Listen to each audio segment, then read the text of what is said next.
ekitundu kyonna wooli bakutegeeza nti jangu mu bungi musobole okuwa ekiwandiiko kyammwe eri ekibiina ekigatta amawanga gonna mu nsi kye bayita UN nga ofisi zakyo ezimu ziri mu Japan. Bakugambye ng'ennaku z'omwezi 30 omwezi ogw'olubereberye January 2026 ekifo omulina okusinkana bakiyita Shibuya Tokyo ku UN offices sawa zijja kuba 7 n'ekitundu ez'eggwanga lya Japan. Ne bakugamba yagala kumanya ebisinga okubira ku bakulembeze ba National Platform abategese enteekateeka eno y'okwekalakaasa ku ssimu zaabwe ez'omungalo z'engenda okwogera wano wansi. Esooka eri Kasaraba 8 1 7 0 6 5 1 8 6 2 4 7 yesimu esooka. Esimu ey'okubiri eri Kasaraba 8 1 8 0 8 7 2 1 9 5 4 9. Ojja kuba owatuukako bakubuulire mwe mugenda okusinkana n'okuwa petition yammwe mu ggwanga lya Japan. Mwenna abali mu bibuga eby'enjawulo Tokyo, Nagoya, Nagasaki, mwenna mbeera eyo musobole okubeerayo nga muwayo ekiwandiiko kyonna. N'ebibuga ebirala bye simanyi bingi nnyo ne musobole okubeera nga muwayo petition eyo. Kalangako okubiri. Bannayuganda abakulembeze ba National Platform mu ggwanga lya Bungereza bakutegeeza nti People Power Our Power. People Power National Platform UK demonstration at the BBC. Address Portland, Paris, London, W1A 10AA. The demonstration will take place on January 30th, 2026 time 10:30 to 4:30 UK time. Stop mass abductions in Uganda. If you want to contact them at their official email address, official UK People Power @gmail or +44 759 773 6065. Abakulembeze be National Platform mu ggwanga lya Bungereza bakutegeeza nti bagenda kuteekayo kwekalakaasa mu ggwanga lya Bungereza nga bagenda kuddamu okubeera ku sunsulira amawulire ag'eggwanga lya Bungereza ekkulu bayita BBC. Nti era mujja basanga ku endagiriro eno bayitawo Portland, Paris, London ku W1A 10AA ng'ennaku z'omwezi 3 omwezi ogwa January omwaka 2026. Okwekalakaasa kujja kutandika ssaawa 4 n'ekitundu ez'okumakya kumekerezebwa ssaawa 10 n'ekitundu ez'akawungeezi. Ne bakutegeeza nti stop mass abduction oba okukwatibwa kw'abantu mu buyitirivu kukomekerezebwa mu Uganda. Ng'oyagala okumanya ebisinga bawandikire ku mutimbagano gwabwe ogw'ebbaluwa ogwa email gwe nti official UK People Power @gmail.com oba ku ssimu zaabwe ez'omungalo ku ssimu eyo mu ngalo eri Kasaraba 4 4 7 5 9 7 7 3 7 3 0 5 kanji kudiremu eri Kasaraba 4 4 7 5 9 7 7 3 0 5. Bakutegeeza nti mubeereyo mbungi nnyo mu kwekalakaasa kubanga BBC okwekalakaasa okwagisooseeko yasoose n'ezuukuka era ebadde ewandiika ebintu ebituufu. So nga batabaga nti byakwekalakaasa kulemerako bazuukuse batandise okuwandiika amawulire agakwatagana ku ggwanga lya Uganda. So bwe bwobulango obw'okwekalakaasa okwetola ensi yonna bannayuganda kwe basobodde okuba nga bateekayo. Alright, ekyo nga nkimaze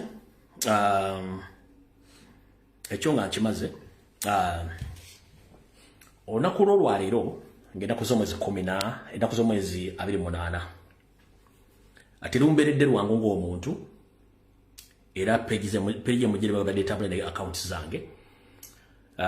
Nfiiriddwako mukwano gwange munnayuganda munnankyukakyuka y'omu ku baatandikawo oba bamu ku baatandikawo musinde ogwa National Platform People Power mu ggwanga lya Butuluki okusingirira mu kibuga Istanbul. Muganda foyo abadde amanyikiddwa nnyo nga Sulatex Take alla yamujjuludde ennaku kirabika zibadde ziwerako. Yava wano n'asooka n'addako e Kampala n'amala okuddamu okweseetinga n'afuna entambula yamutwala mu ggwanga lya Bungereza gyabadde amaze akaseera kali wakati w'emyezi 9 ku mwaka Allah gyamujjululudde nabaga yasangiddwa nga afiiridde mu nju mu nnaku eziwerako. Tekimbedde bulungi olw'ensonga nti abantu bomanyi okutandika okuggwako ng'obalaba ate nga babadde bankyukakyuka nga tebalyanga mu nsi yabwe lukwe, kiba kitalo nnyo. Kale njagala okutwala okusaasira kwange eri famire y'omugenzi Sulatex.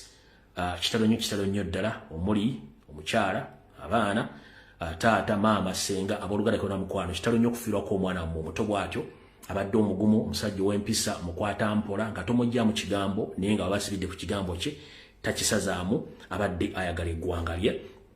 Mu kifaananyi ky'engendo kibula balimu bantu basatu naye ngenda kulagako aliko akasaze, yoyo comrade waffe gwe tubadde bayita Sulatex. Yoyo Allah gwe yajjuludde bambi mu nnaku ezigambibwa nti ziyinza okuba zibadde ennaku eziwerako nga bamusanze nga afiiridde mu nju mu ggwanga lya Bungereza. Abadde musajja mukwata mpola nga bw'omulaba. Allah yamujjuludde mu ggwanga lya Bungereza. Mu kiro ekirala yono wano nga bwe namupostinze, yo yabasinga obungi napostinze omuntu ono nga temutegeera, yoyo comrade Sulatex, mukama gwe yajjudde mu ggwanga lya Bungereza, abadde yakagendayo. Omwami ono abadde munankyukakyuka nga ali nnyo mu music industry, ategeka abayimbi bonna era n'abayimbi basinga mu Uganda bamumanyi n'abanene. N'ekisunza okwewuunyisa nti ensinzibu Sula ne bw'afudde sinalabayo omuyimbi yenna amupostinze, kyokka ng'ono abadde nga bateekamu ensimbi ne bajja ne bayimba wano mu ggwanga lya Butuluki mabbala ag'enjawulo amanene. Naye ensi bw'etyo bakwagala oliwo bw'ovaawo bate bakwagala. So yoyo muganda waffe Sulatex, mukama akuumuza mirembe, tulabe ku nsi mpya, tewali kyakkola. Kale mwenna bannayuganda bali mu ggwanga lya Bungereza, ngenda basaba nti bwe muba muwulidde amaliro gabatuuseeko ku miryango gyammwe, bambi muyambeeko munnayuganda oyo asobole okuba nga addizibweka mu ngeri yonna. Bw'owulira akalango konna ku WhatsApp group eza komiti y'abannayuganda mu Bungereza, oyo omwami abadde wankyukakyuka atabadde ayagala eggwanga lye. So Allah yamujjuludde, mba muwulidde akalango konna nga kaali mu kutambula nga bagezaako okusonda akasimbi ak'okuzza Sulatex. Bambi mbeegayiridde nganze abadde awangadde n'omwami ebbanga ddene, mbasaba mukola ekisoboka kyonna. Oba oli wa national platform, oba oli wa NRM, ng'oli munnayuganda oli mu Bungereza, ngenda kukusaba mbi weerekereze ekintu kyonna ky'olina. Sulatex agenda awummule ku bijja bye bajjajjaabe, kubanga alwaniridde eggwanga lye, y'omu ku bantu be mbadde neesiga wano ebbanga lyadde ng'ali wano, nga tasobola kukola kintu kyonna kyawukana ku ndowooza ya pulezidenti oba ekyo kyasuusa eggwanga. Naye Allah yamujjuludde. Abantu abalungi bafa mangu, ate enkwezi ne zisigala nga zitaayaya mu nsi. So ngenda basa mwenna bannayuganda bali mu Bungereza, obwakabaka obukola Bungereza, wonna woowulira mu WhatsApp group ng'aliwo ekintu ky'okusonda essente eky'okuzza Sulatex kyemuyinza omusasula mwadde temumanyidde ebbanga ddene nnyo, era abadde tannajja mu community olw'ensonga ebintu by'okuyingira community mugimanyi bulungi nga tonnafuna bikuwaana oba bikwogerako, bibaawunye biga omuntu asooka kwekweka, naye ng'abaddeyo nga gyali bamusanze ng'afiiriddwe mu nju kitalo nnyo. N'olw'ensonga eyo njagadde okuyisawo akalanga ako mu butongole. Muganda wange wonna wooli, mukama akuumuze mirembe, tetujja senkana ffenna gye tulina okusinkana enjawulo ya budde. Naye nga onnumye nnyo, ekituufu kiri nti mbadde sirina wakujja neekaze nga kanzije mbeereko kyenkola, naye nga byonna bibeerangawo mukama bw'atyo bwe baasazeewo, y'ensonga lwaki ffenna tubeera mu nsi nga tulina obudde bwaffe. Alright, ekyo kiwedde. Kati awo tuvuddewo, njagala kutandika na program eyatuleese nga bulijjo.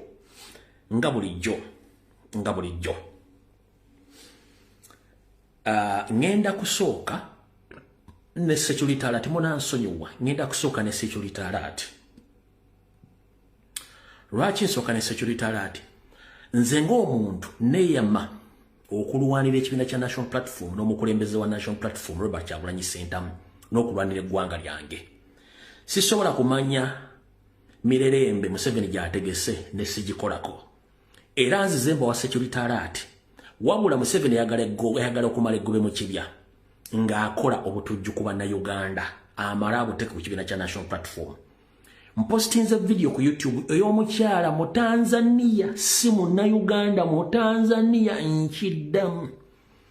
Video gye mpostinze ya mukyala mu Tanzania, si munnayuganda naye nga ayagala enkyukakyuka. N'atubbirako obutujju Museveni bwagenda okukola mu Uganda. Naye nga jjukira nabagamba nti waliwo abantu abayingira mu kisaawe Entebbe nga tebakoze checking nabaga abagenda otegeka obutujju obwo kati omukyalo ono sinze bino ebigambo si byange ngenda kuzanya katambi kano mukawulirize bulungi nnyo ng'omukyalo nannyonnyola tukwate Museveni entegetege kubanga alina kyayagala okukola mu ggwanga kitajja kukkiriziganya nakyo n'olw'ensonga eyo bwe mmala security alert eno tulyoke tugende ku video ngenda gizanyako kitundu in fact ngenda gizanyako eddakiika zigenda kubeera 10 video enaba mujja gisanga ku YouTube channel yange mugenda gisanga ku page eno nyiri kwenjogerera video kweri mugitambuze etuuke buli wamu kati eddakiika 10 zenjagala musooke muziwulirize kuba tulina obudde butono nnyo tulina essaawa 2 ndyoke nte video eno ndyoke nte video gyendeko ennamba naye njagala musooke muweza security alert eno omukazi mu Tanzania ebigo bino abyogedde ng'asaasira bannayuganda kyekigenda obbatuuka kusinziira ku intero gye yafunye then ngenda kufunayo omuntu ngenda kuyita omwami omujjo gwe twabadde naye akonfaminge information y'omukyalo ono then tuleka tusimbule video nga bwene ebetegekeddwa ndowooza video eno kanjiteeke kanjiyise oba kanjizanye nga mpitira ddala emabega eno bulungi nnyo mugitegeere bulungi nnyo nja kamala okwongeza n'eddoboozi wano mugiwulirize bulungi nnyo ye security alert esooka tulyoke tusimbule wuliriza bulungi nnyo. So here's the security alert that we've got from people working for Museveni and all of them.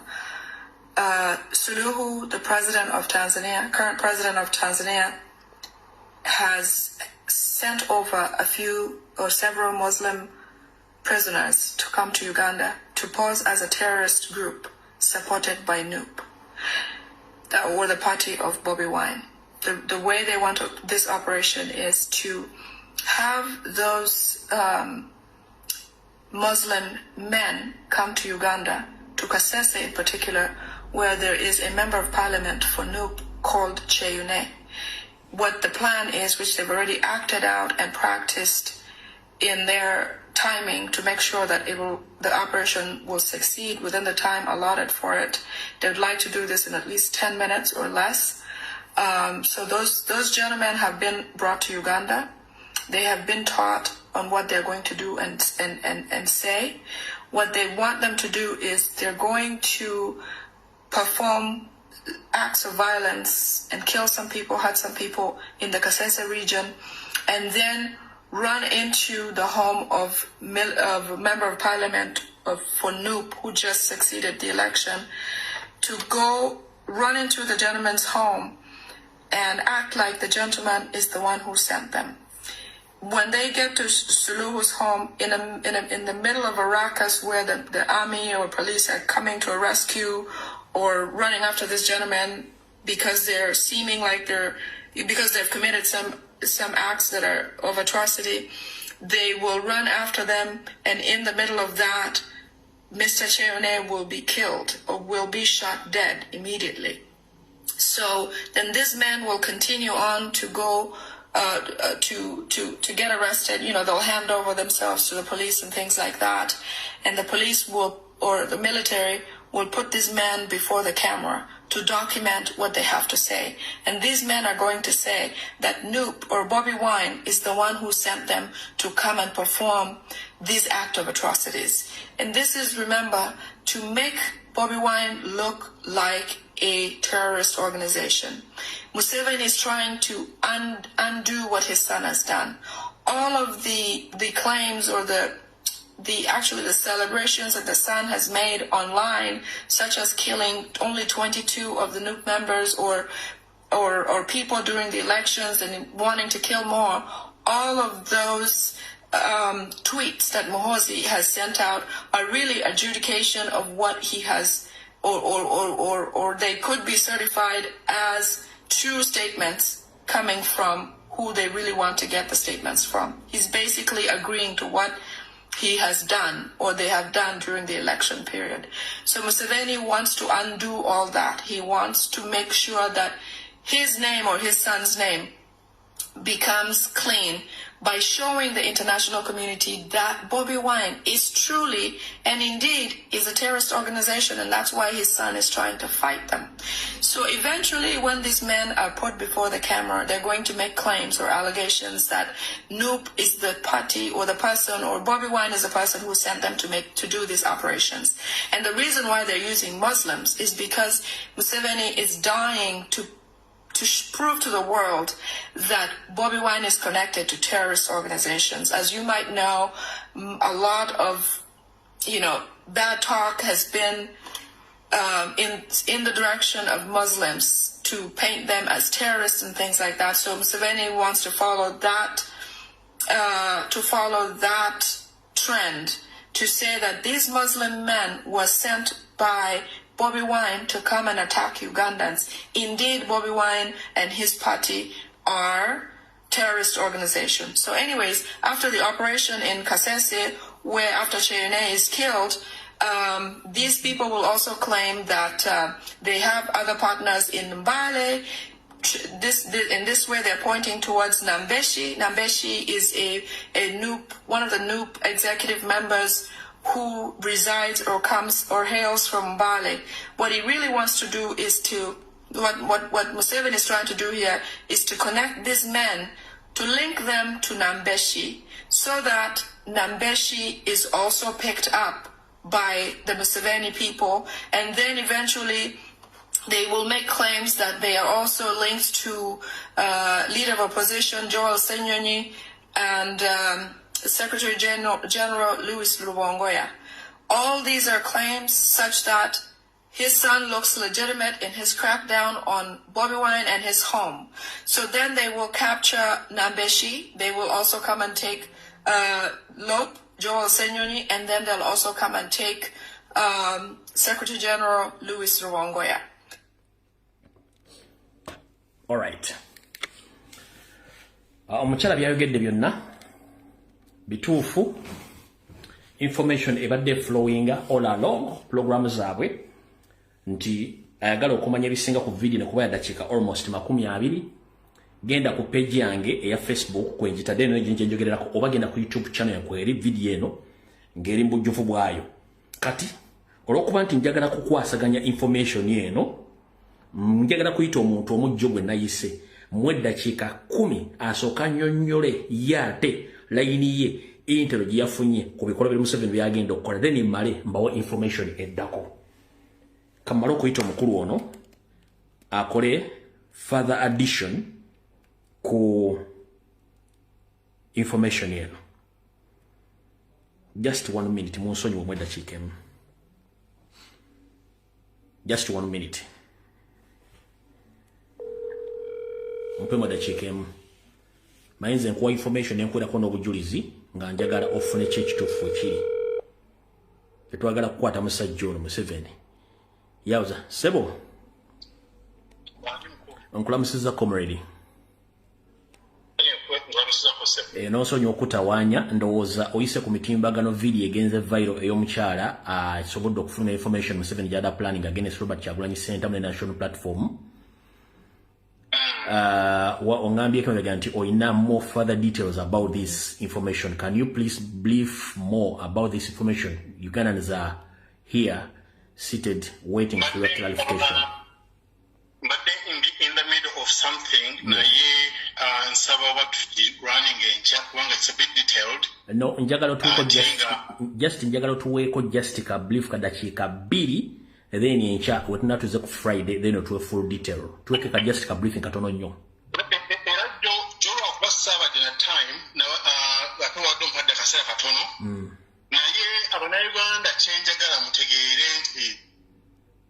At war with Museveni, if you are a peace-loving Uganda that truly respects democracy, you need to understand that Museveni is at war with Ugandans.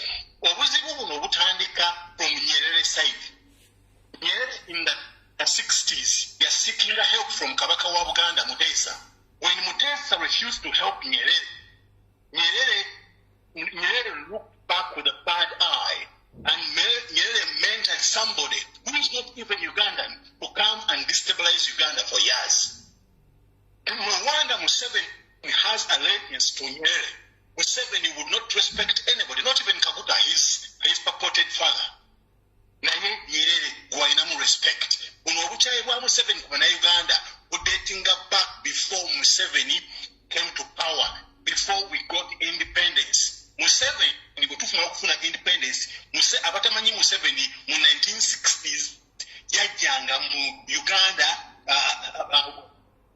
ng'amaze wano okumubira ne maama wa Zimana mu Uganda yaddangayo kubanga Abanyarwanda bangi basotolinga ebukoba awo wansi w'ebukoba awo northern side of Tanzania. Museveni yaddangayo nga bwe yagenda okusika Nyerere yafuna omuntu gwe yabadde anoonya okusobola okulwanyisa Buganda specifically. Naye ensonga za Uganda teziri ku Buganda yokka. Yasagala muntu yenna narrowing it down to Buganda. Naye Museveni ye alina ekibuyinga omuntu. When you see Saleh moving to the north, abachoyi temuli bulungi. East temuli bulungi. Omulaba nga muyina gold kana somusimayo. Bannange olutalo lwaffe ffenna. Naye njagala mbawemu kakapemu kamatonti omukyalo ono baageddeko abo abatujjwa bavudde Tanzania abatujjwa abo kubanga jjukira mu Tanzania waliwo structure ya power nti power bagiwa gwe baagadde okufuga omukyalo we bamuleeta nga bajjeewo oli gwe eyagaana ebya covid nga bamaze okumugjawo nga tapushing agenda zaabwe Pombe Magufuli yayita kwatagana na Museveni Pombe Magufuli absolutely omukyalo ono bwajja omukyalo ono ng'ali mu layini y'emu ku abo abonyerere yali apushinga that power kakuni ng'afitinga mu structure ya Museveni kyova olaba nti ye ne Museveni batambulira wamu naye in addition ku abo bwe baleese okuva Tanzania abasiraamu bagenda okwasimulatinga bagasseemu ba M23 ono omwami gwe basse e Minneapolis yakoze bubi nnyo nti kamera za America zatadde attention ku fight eri ku mukyalo ono omusomaali ne President Trump nti kyajjeewo akaseera kano Museveni abadde nga ali lucky when events are happening in Uganda, something at the global stage is happening, that cameras are focused more on. This is the same thing. Naye M23 tebakyogeddeko nnyo bwe babagoba Congo Museveni atakinga advantage abagatte bandarahamu abo abagatte ne group eve Tanzania okudestabilizinga Uganda dayo owuliza statement za Gashumba ze yagamba nti ensonga z'Abanyarwanda batazipushinga tugenda kufuna ekizibu kya M23 mu Uganda obo jukira statement yo Gashumba yagamba ngimanyi bulungi sebo nze nayogeranga jakana gangamba nti bw'onoomala okuyingira mu system eno obategeera ogenda kubakyawa nze kugamba ndi wa NRM because I need their financial muscle okusobola okulaba nti ki tutereeza ensi yaffe nga muwaninga buwolizi nti owaayi abasajja wandifulumye mu Uganda kati bakubye ekiko bakubye ku border wandifulumye mu Uganda naye n'alowooza nti because his father fought they would respect that and not kill him but eventually they killed him naye kyengezako kugamba bannayuganda kiriwo ekiti bannange twekwatire wamu bw'oba tosobola bw'oba mulina perception eno mbu Bobi Wine tasobola kufuga Uganda who told you tasobola kufuga Uganda Bobi Wine alina a whole lot of a team behind him that can steer this country our country for greatness bawabe mbadde njogerako nabo nga bagamba nti ate kati Bobi Wine talina experience leader talina kuba na experience president talina kuba na experience that's why they were advisors on specific things supporting Bobi Wine team ye naye bw'oba tosobodde kuvaayo n'oyogera nga nze bwenjogera tosobodde kuvaayo kwekalakaasa nga bamwe beekalakaasa at least tugende mu civil disobedience. It is our constitutional right to get into civil disobedience and then frustrate Museveni agenda because he's using our financial resources to be able to incapacitate us. Politics chi Museveni jaina gwekoledde ng'omu na Uganda gujolaba ekupushing okusupportinga Museveni. Name just one policy. Wekituka ku benefits abantu ze bafuna mu Uganda, benefits as well foreigners. Kumba abamu abatakimanyi abayindi bafuna bayina 60% of control of our economy. Ne businesses on the government projects and all that. Zigenda mbayindi na bachina at a level of 90%. Munansi afunako 10%. Ate omuyindi polisi ya Museveni egamba nti buli ebawadde ebetu ti ebitundu kumpi 9 ku profits gwe bakola bamuzza waabwe to develop their countries but not to reinvest it back in Uganda to create jobs for the youth in Uganda. Naye bwamala okutola profit bamupatriating nga kubanga buli abayindi bonna abasinga basigninga standing orders mu banks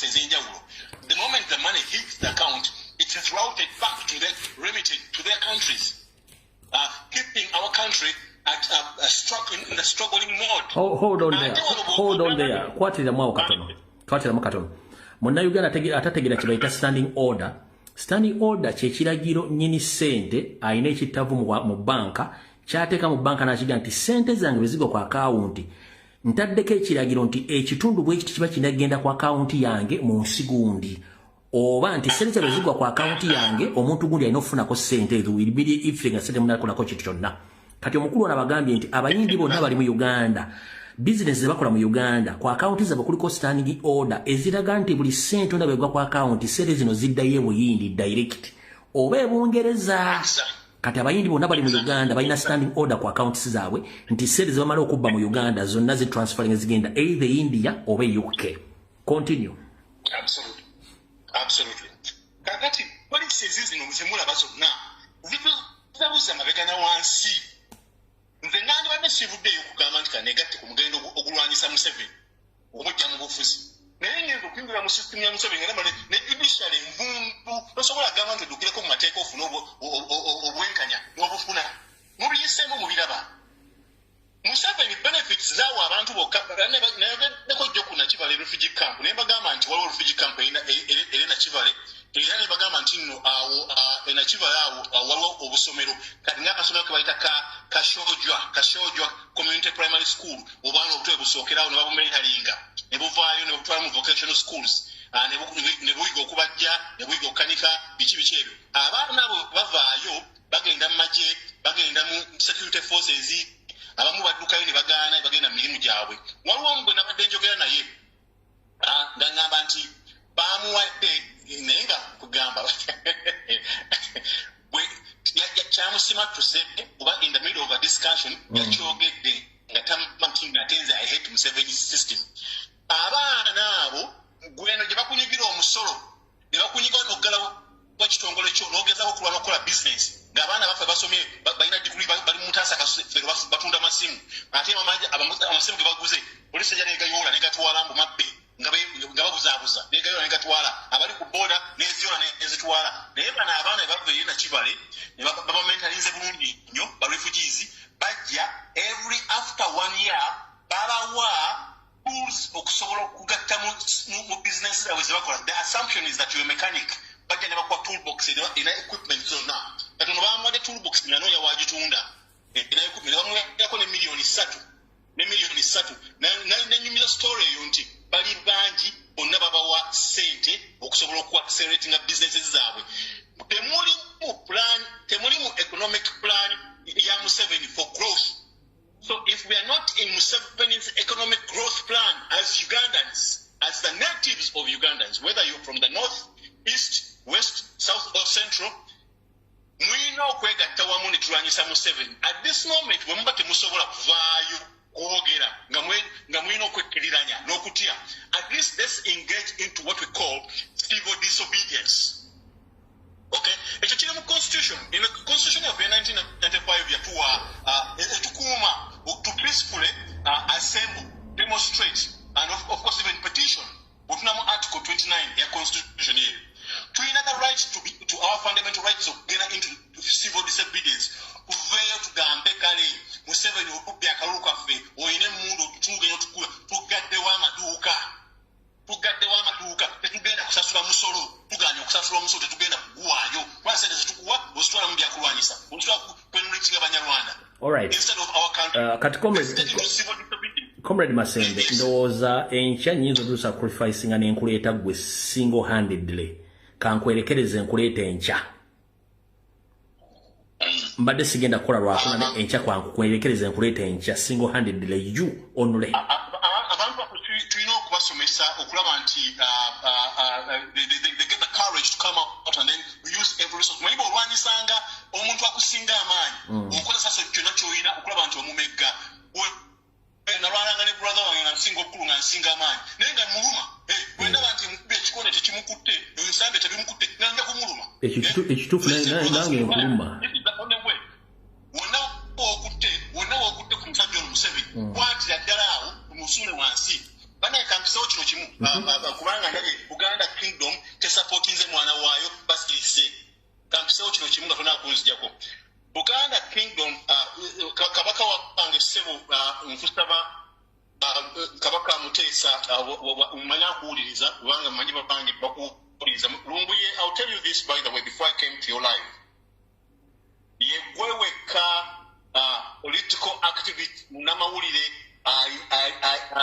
abantu babakkiririzaamu kubanga amanyi toli anguzi bamanyi oli kusaidia abantu kyovola banasalawo okujja ku mukutu gwo okubaako byenjogera eri Abannayuganda naye njawo okusaba kabaka waffe owa Buganda eyakola kyonna ekisoboka okulaba nti aleeta Museveni ate Museveni namufrustrating n'abantu be. Kabaka tukirabye nti emyaka mayiga gyabaddewo okusooka mayiga ng'ajja Katikkiro wa Buganda yatugamba nti mulembe gw'abavubuka asoosowaza abavubuka gwe mulembe gwe gutulabye nga the biggest exodus of Uganda youth moving to the Middle East as slaves. Yet they're educated without any plan okulaba nti bafunira emirimu n'okubayamba.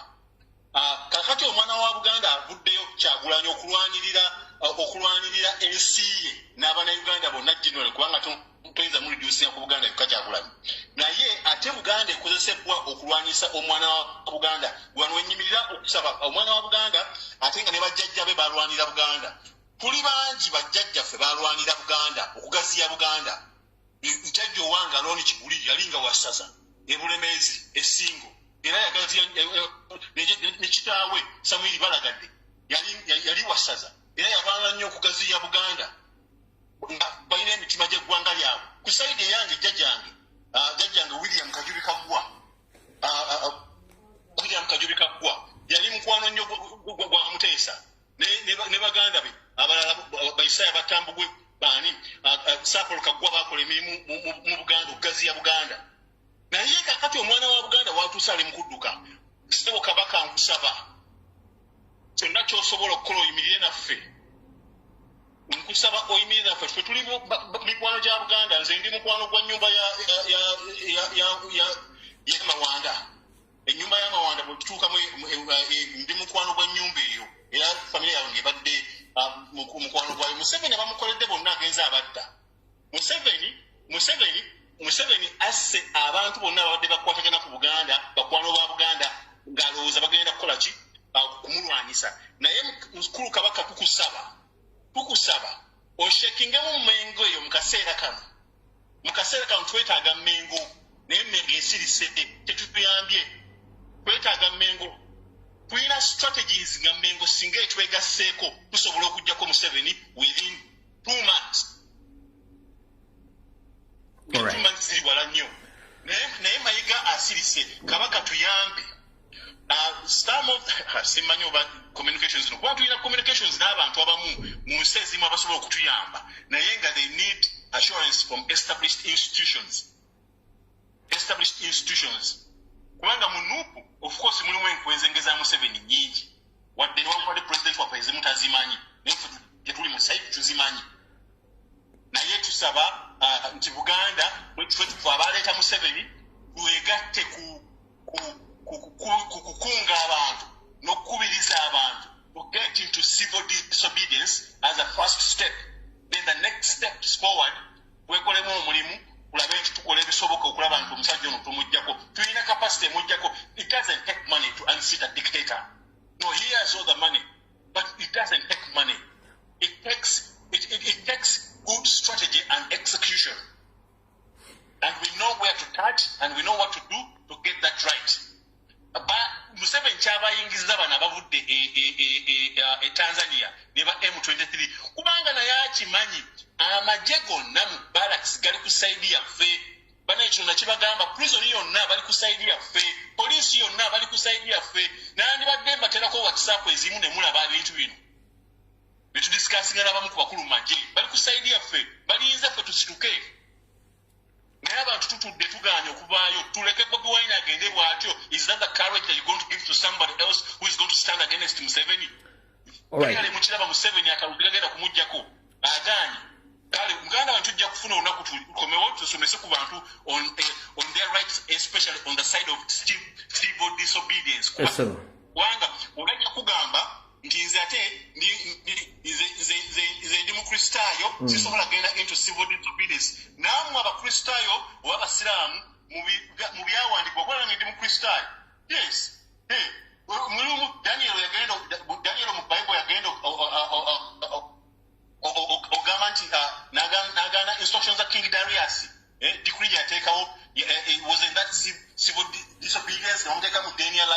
It was. Shadrach, Meshach, and Abednego. Shadrach, Meshach, and Abednego. Abali mu muliro.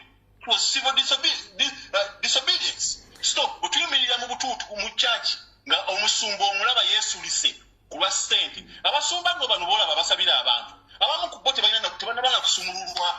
Omulaba mwavu asaba buli kimu akusabira obeere mugagga. Akyaliko obusibe olw'obwenzi mu baana b'omu church ate akusabira ofuna obufumbo. We need to use our heads. Bannange tulina okukozesa emitwe gyaffe okulwanira ensi yaffe. N'omuyisirayiri n'omupalesitayini bakyalwana ekitabo ekitukuvu kifo kye tusaba. Nabo balwanira ensi yaabwe, ensi zaabwe. Naye ffe tutuula butuuza nti kubanga I have kubanga nyina nkutte Bible neme kulwanira ensi yange. No, that is wrong. Olaba omusumba ng'akola ekikyamu mugambeko kubanga they are not holy. You also have the Spirit of God in you. Kale tujja kufuna olunaku nga sipapapapa nga ndi mukkakka mu bulungi. Omanyi ensonga za Museveni zino zigenda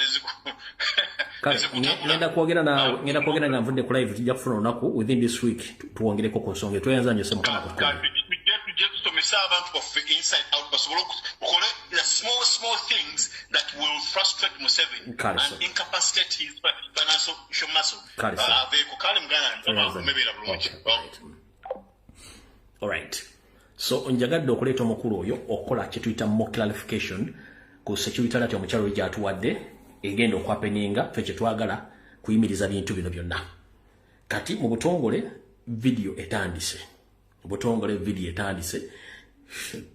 Ekyo kibadde kigula lugye kya information era tubadde mukyali mu security alert ekyo kiwedde. Njala tandike video. Era video njala tugitandike bwe tuti. Sagala kusooka ggenderi mu wansi mu kinnya mu simu. Njala tandike bwe tuti.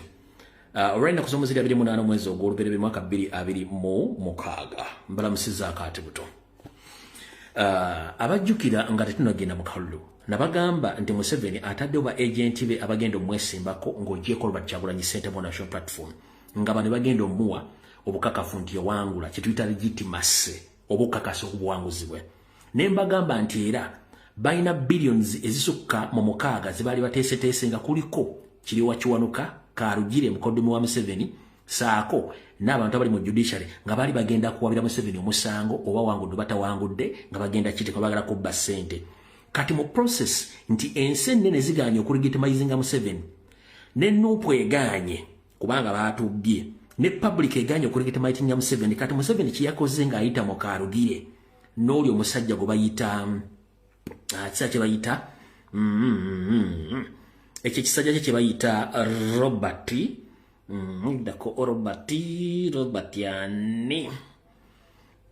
Kasibante. Robert Kasibante yawidde Museveni mbu owanguzi wabuwakanya. Oyo Robert Kasibante yakutte ekisembayo. Talina wadde DLR form eza Kampala district tazirina. Nembu yawabidde Museveni. Robert Kasibante musajja mafi abadde mukozi wa ISO era ine ekisomera awe nateete ekisomesa abaana ebintu by'omukono. Kati omwami ono mbu yawabidde Museveni ng'ono kye baagala kooti eve egambe nti Museveni yawangudde bulungi nnyo era tewali buzibu afune legitimacy gye yandibadde afuna singa aliwo omuntu yenna badde amuwaabidde. Kati ladies and gentlemen, mwena bannayuganda gye muli w'osangira ekisajja ki Robert Kasibante kinyiga omutwe gudde mu shape. Robert Kasibante mukozi wa ISO, Robert Kasibante mukozi wa Museveni, be bantu Museveni be yaleetanga ayagala legitimacy era kyovula beewaabidde. The case is between NRM versus NRM. Case eri mu kooti eyo wakati wa Kasibante Robert ekyasooka okuleeta Robert Kasibante baasooka ne banoonya Silver Kyagulanyi nga baagala muteeka bawuti box mbwa confusing abantu. Silver Kyagulanyi bagamba nze bye sibikola okujja nga mumpa obulumi 20 yasooka ku 10 n'abazza ku 2 ne bakivaamu ne baleeta Robert Kasibante nga bali baagala confusing about paper. Kati Robert Kasibante mukozi wa ISO era mukozi wa NRM kyovula tugamba nti NRM versus NRM eyo legitimacy ya Museveni mu kooti teriiyo. That is a fake case against the fake regime. Robert Kasibante gwe twogerako yono wano kamubalage wano yawabidde Museveni mbu teyawangudde wuuyo. 1 minute mulindeko.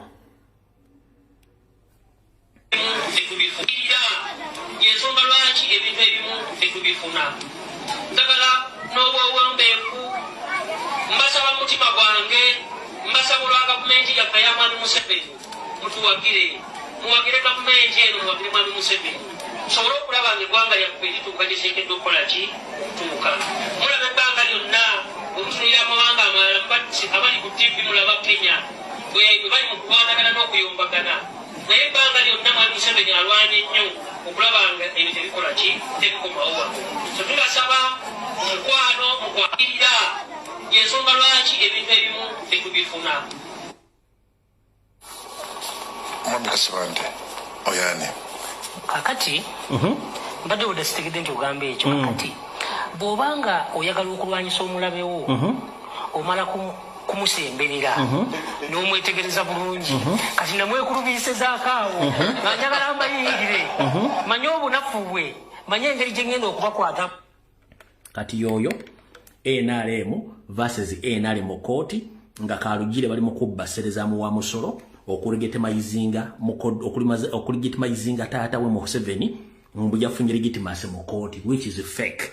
So I'm here to inform the international community that there is an ongoing petition in courts of law in Uganda which is led by Kalugire on behalf of defending his father-in-law Museveni and the so-called Robert Kasibande, Museveni's agent, who purported to be that is against the Museveni's victory, which Museveni's victory, national platform led by Robert Kyagulanyi Ssentamu. For last we said we are not going to engage in any battle case in courts about the elections which Museveni rigged. But Museveni himself, he planted his agents in these elections so that they can legitimize him. So the gentleman who filed a case against Museveni is Museveni's agent. He had been working under the internal security organization that is ISO, and he had been supporting Museveni all along. So the case between Museveni and Robert Kasibande, that is national resistance movement versus national resistance movement in terms of legitimizing Museveni's government. So please be aware that is a fake case which is already staged by the State House and their agents in the country. So be aware about that. So whatever judgment or whatever outcomes in that case file, we, the Ugandans, we less concerned about that. It's a game between Museveni and his agents who are just want to legitimize his government. Chenjagadde soko bategeze ekintu ekyo muberenga mukimanyi bulungi nnyo oyo tumuvuddeko. Kati ulira bulungi nnyo. Oluvannyuma lw'enzenga akuba securitala kuba securitala ni kuba Nyandi Esoferi mugenda kukaaba ate mugenda kutya omutima omunafu saagala okaabe njagala ofuna obusungu otegere ekinoonyesa Lumbuye otegere ekinoonyesa Kyagulanyi Ssentamu n'abakomuliwo n'abali mu kuyoolebwa kati abasajja baali baazimba ekintu kye tuli mu bo okusaanyaawo kiri kitya.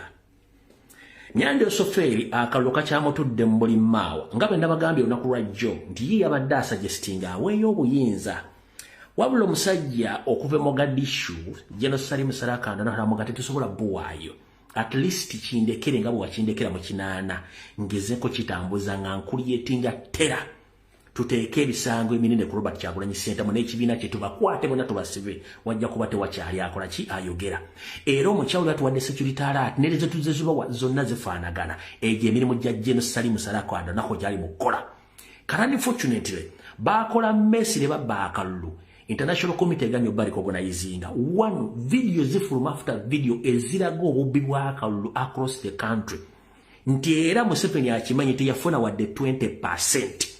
Ne mumbala bamuwanguliramu yonna bamuwangula mu Uganda Museveni talina we yawangula ekyo mwakitegedde bulungi kati anoonya legitimacy ekyamubuze mu mutima gwakimanyi nti abantu bamukoowa kiki ekiddako bwe bamaze okutegera nti akaluka batuddemu ne basindika ba YouTuber ba TikToker ba bloga baani okujja otandika okuteekawo emboozi egezaako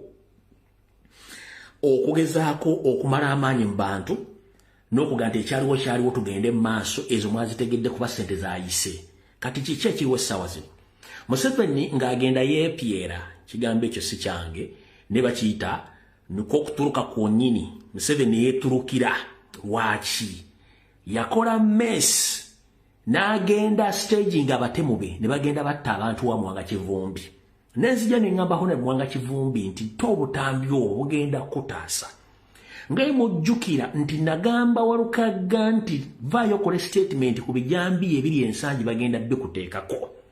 Walukaga na responding amangu n'akola video nga yeewakana n'okwejjako ebikolwa by'obutemu biri mu nsangi.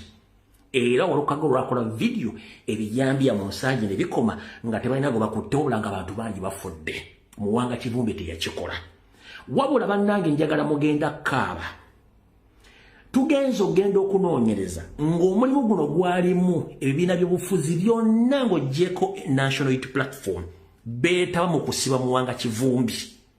Omuli Mpuga Mathias, Charles Peter Mayiga, Abedi Bwanika, bonna Balukwago, bano bonna bagundi, olw'omuntu omulala gumulinga nga Sweet Ball, ogumulinga Bomu Munyagwa, n'abalala bonna beetaba mu kikolwa ky'okuseetinga Muwanga Kivumbi.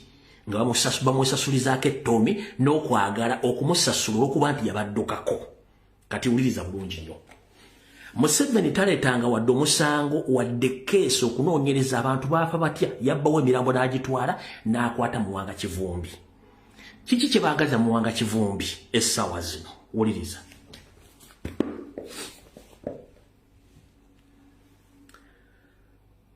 Wetwogerera essaawa zino, Muwanga Kivumbi yatuukiriddwa mu nkomyo gy'ali. Mujjukira statement Sseggona akali ebyoya gye yakola. N'agamba tetugenda kuva mu mukwano gwaffe Muwanga Kivumbi mu kubanga tuludde naye. Statement eyo yagikola nga bamaze okutuula wansi okuluka olukwe bagenda kutuuka batya ku Muwanga Kivumbi bamugambe ebigambo bye ngenda okugamba. Bamugamba ky'oluvannyuma. Museveni amala okusetinga Muwanga Kivumbi mukolako ebikolobero by'obutemu nga abantu n'amuteeka mu mbuzi ekogga. Asindika akabinja akaliko Mpuuga, Sseggona, Abedi Bwanika, Mayiga, bonna Balukwago, bonna nga bamanyi akabinja kaabwe ako. Naye ng'okusingira ddala Sseggona gwe baalumbisizza. Sseggona yasose n'atuukirira abooluganda ako n'abekwano aba Muwanga Kivumbi nga bagamba mugambe Honorable akkirize ABCD ekisookera ddala nga baagala Muwanga Kivumbi akkirize nti Museveni yawangudde akalulu. Bw'amala okkiriza nti Museveni yawangudde akalulu eba legitimacy, then akkirize nti ebikolobero ebibadde bikolwa Museveni si yabadde abikola, kabadde kabinja ka Kyagulanyi. Condition yamuwadde yabadde nti bw'amala okukkiriza ebintu bino n'abyogera publicly, bagenda kuddamu okuli counting obululu mu constituency ye. 1 bamute atambule, 2 balikolinga rekawunti eno Muwanga Kivumbi addeyo mu parliament. Katuwulira Sseggona byamola okwogera abantu ne bamugamba ffe kyaffe tekisoboka, oli muddu wa Allah yasalawo ebisigadde byonna tetwagala kumanya, yenna okwesalirawo. Omwami oyo Sseggona n'alumba Muwanga Kivumbi. N'agamba Muwanga Kivumbi akabinja akamenyedde. N'amugamba Muwanga Kivumbi, tukusaba okujja mu kkomera. Ensogi manyi bwetambula n'ebyobufuzi muzannyo. Ngenda kusaba okkirize oleke Robert Kyagulanyi Ssentamu omuveeko. Ojoyininge Museveni. Era oveeyo ogambe nti Museveni yawangudde akalulu.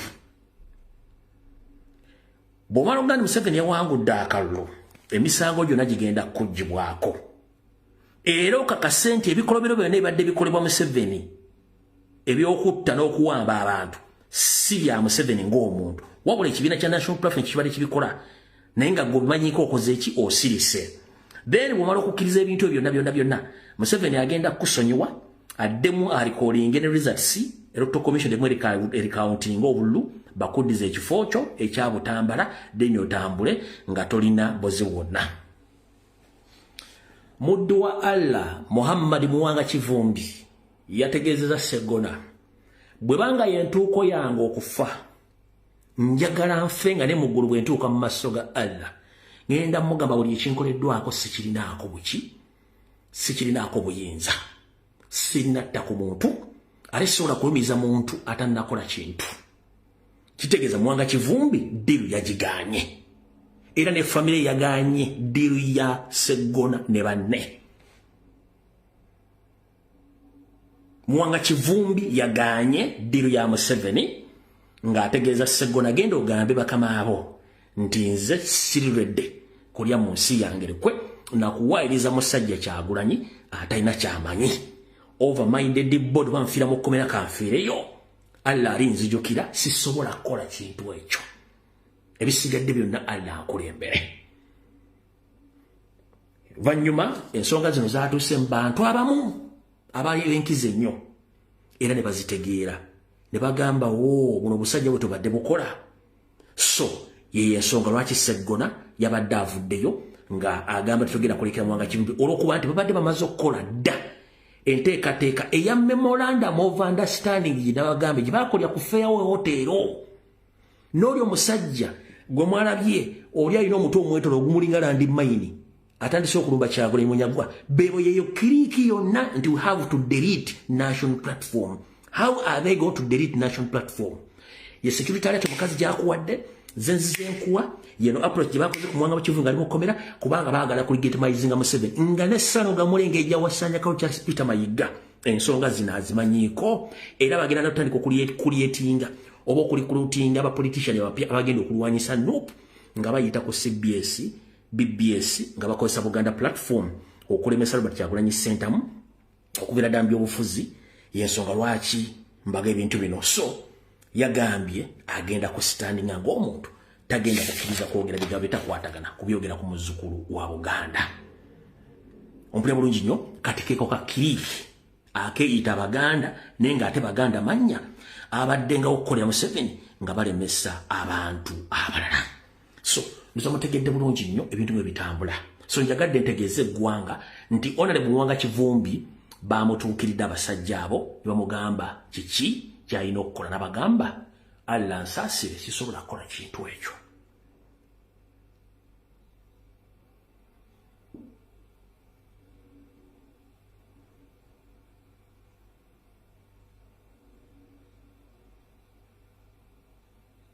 Mujjukira approach ya omugenzi Ssegirinnya Muhammad bamuteekako omuntu yamaliriza nga yafudde ng'omuntu yasigaddewo. So the same approach bali mukola mutegedde bulungi nnyo.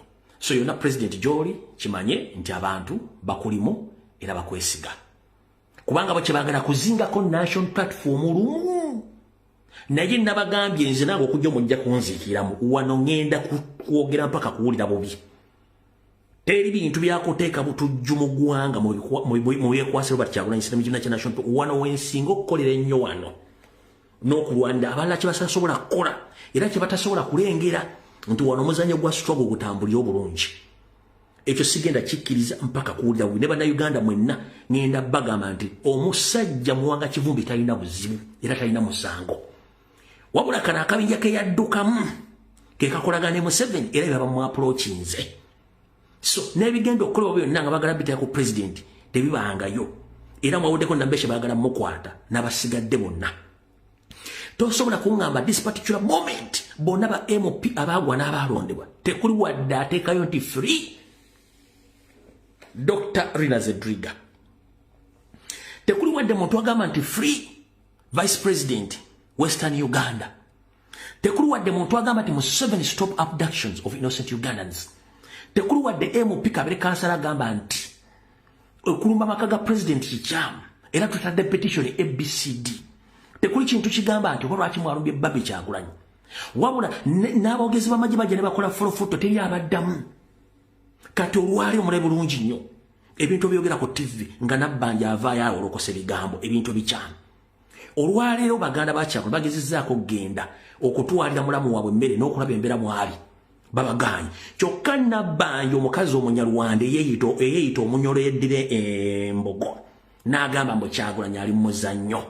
Kati Nabbanja nze sigenda kuddamu okujjako kugamba nti sitaani gw'osinza oyo akutunuzanga akalo akali mu Ferinda nga kamaze week ne katuuka n'okuwunya ekibeerabeera eky'omwenge yagenda okusasula obudde bujja. Siggwayo n'entegeera teratabi omwomegerera ng'akabwa akasibe ku ggaali sinakindi ng'omutogo babikuliddeko ebyo jja bikwasaako nga Lukkubo bw'ati bwe yayogedde. Nabbanja yayogedde bw'ati.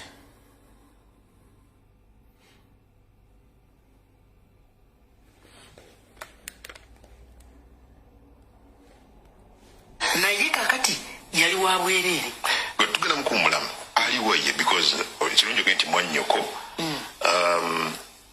gwe Ssaabaminisita wa Uganda mu capacity zo zebbiri mu kika tulimu babiri abanene nga mwannyoko baloluso nga Ssaabaminisita wa Uganda okusobola okubeera nga omanyi wawaali he says ali mu kwekweka kubanga mumunoonya kakati njagala okwogera nga atunudde mu TV ne bannayuganda bategeere tewali anoonya Kyagulanyi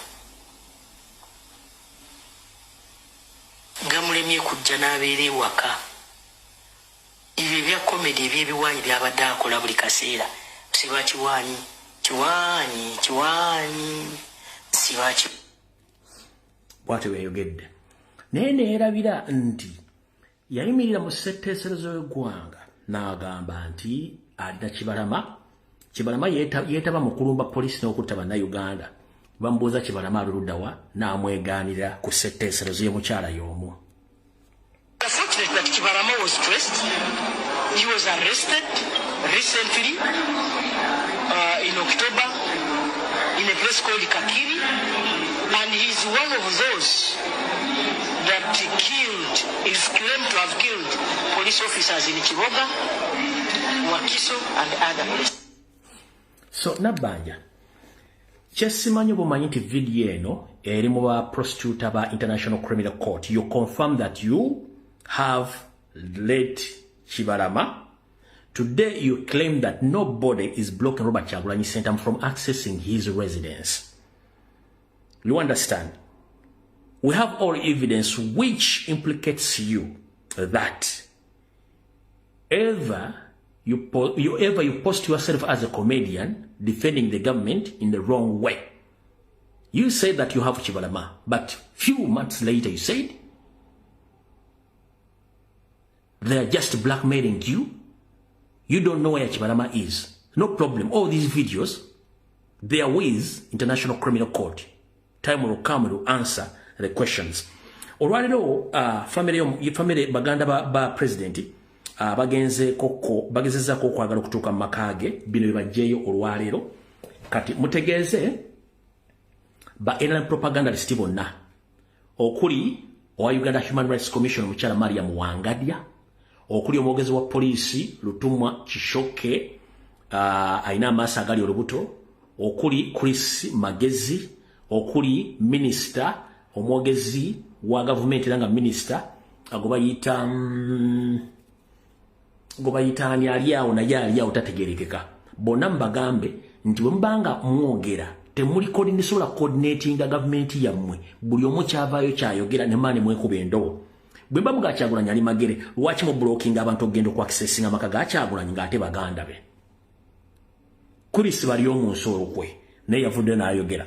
Video eno kanjiteeke wano nga family ya president egenzeeyo okwaccessing okulaba basobola omufuna okutalira mukyala we emmere n'okulaba embeera nga bweyimiridde ne babagaana okulaba omukyala. Tetusobola nga naawe tosobola kubuulyawo alina gyali gwe gyotamanyi anyaako nga kateera bwe tukoze bangi waliwo kyabaddagala okuvugira ku magye gagambye tetulina akozesa ne gavumenti kyokka ate bwe muzze poliisi waliwo obulimba naawe waliwo abazanya akatemba n'olaba balamu ngazze nayogera byayogera olinajja nayogera byayogera katusobola gamba nti tominaako buzibu nga bwe bamulabye egomba bataddewo jamu ne bakebera buli mmotoka okitegeredde agenze ku malaalo simanyi oba okugenda ku malaalo nagwo musango ne bagenda ewaka wonna ne bazayazaawo bwe bamulabyewa ne bakebera ku gugu bakebera ebifo ki ebyo ebibeerako kale nno ebyennaku bisekerwa naye embeera singo simanyi oba bannange bakyogerako nikiwanyi katufune kulala atumayize ne banki bwebaba tebamwinaako buzibu bakyakola kiki kye bakyakola they have no right whatsoever to be there and to refuse his people from accessing his premises. They have no right whatsoever. Anyway, simanyi nekifune kubala bako nekyogera ku nsonga ngiramuko tutwala ka freedom drive wabo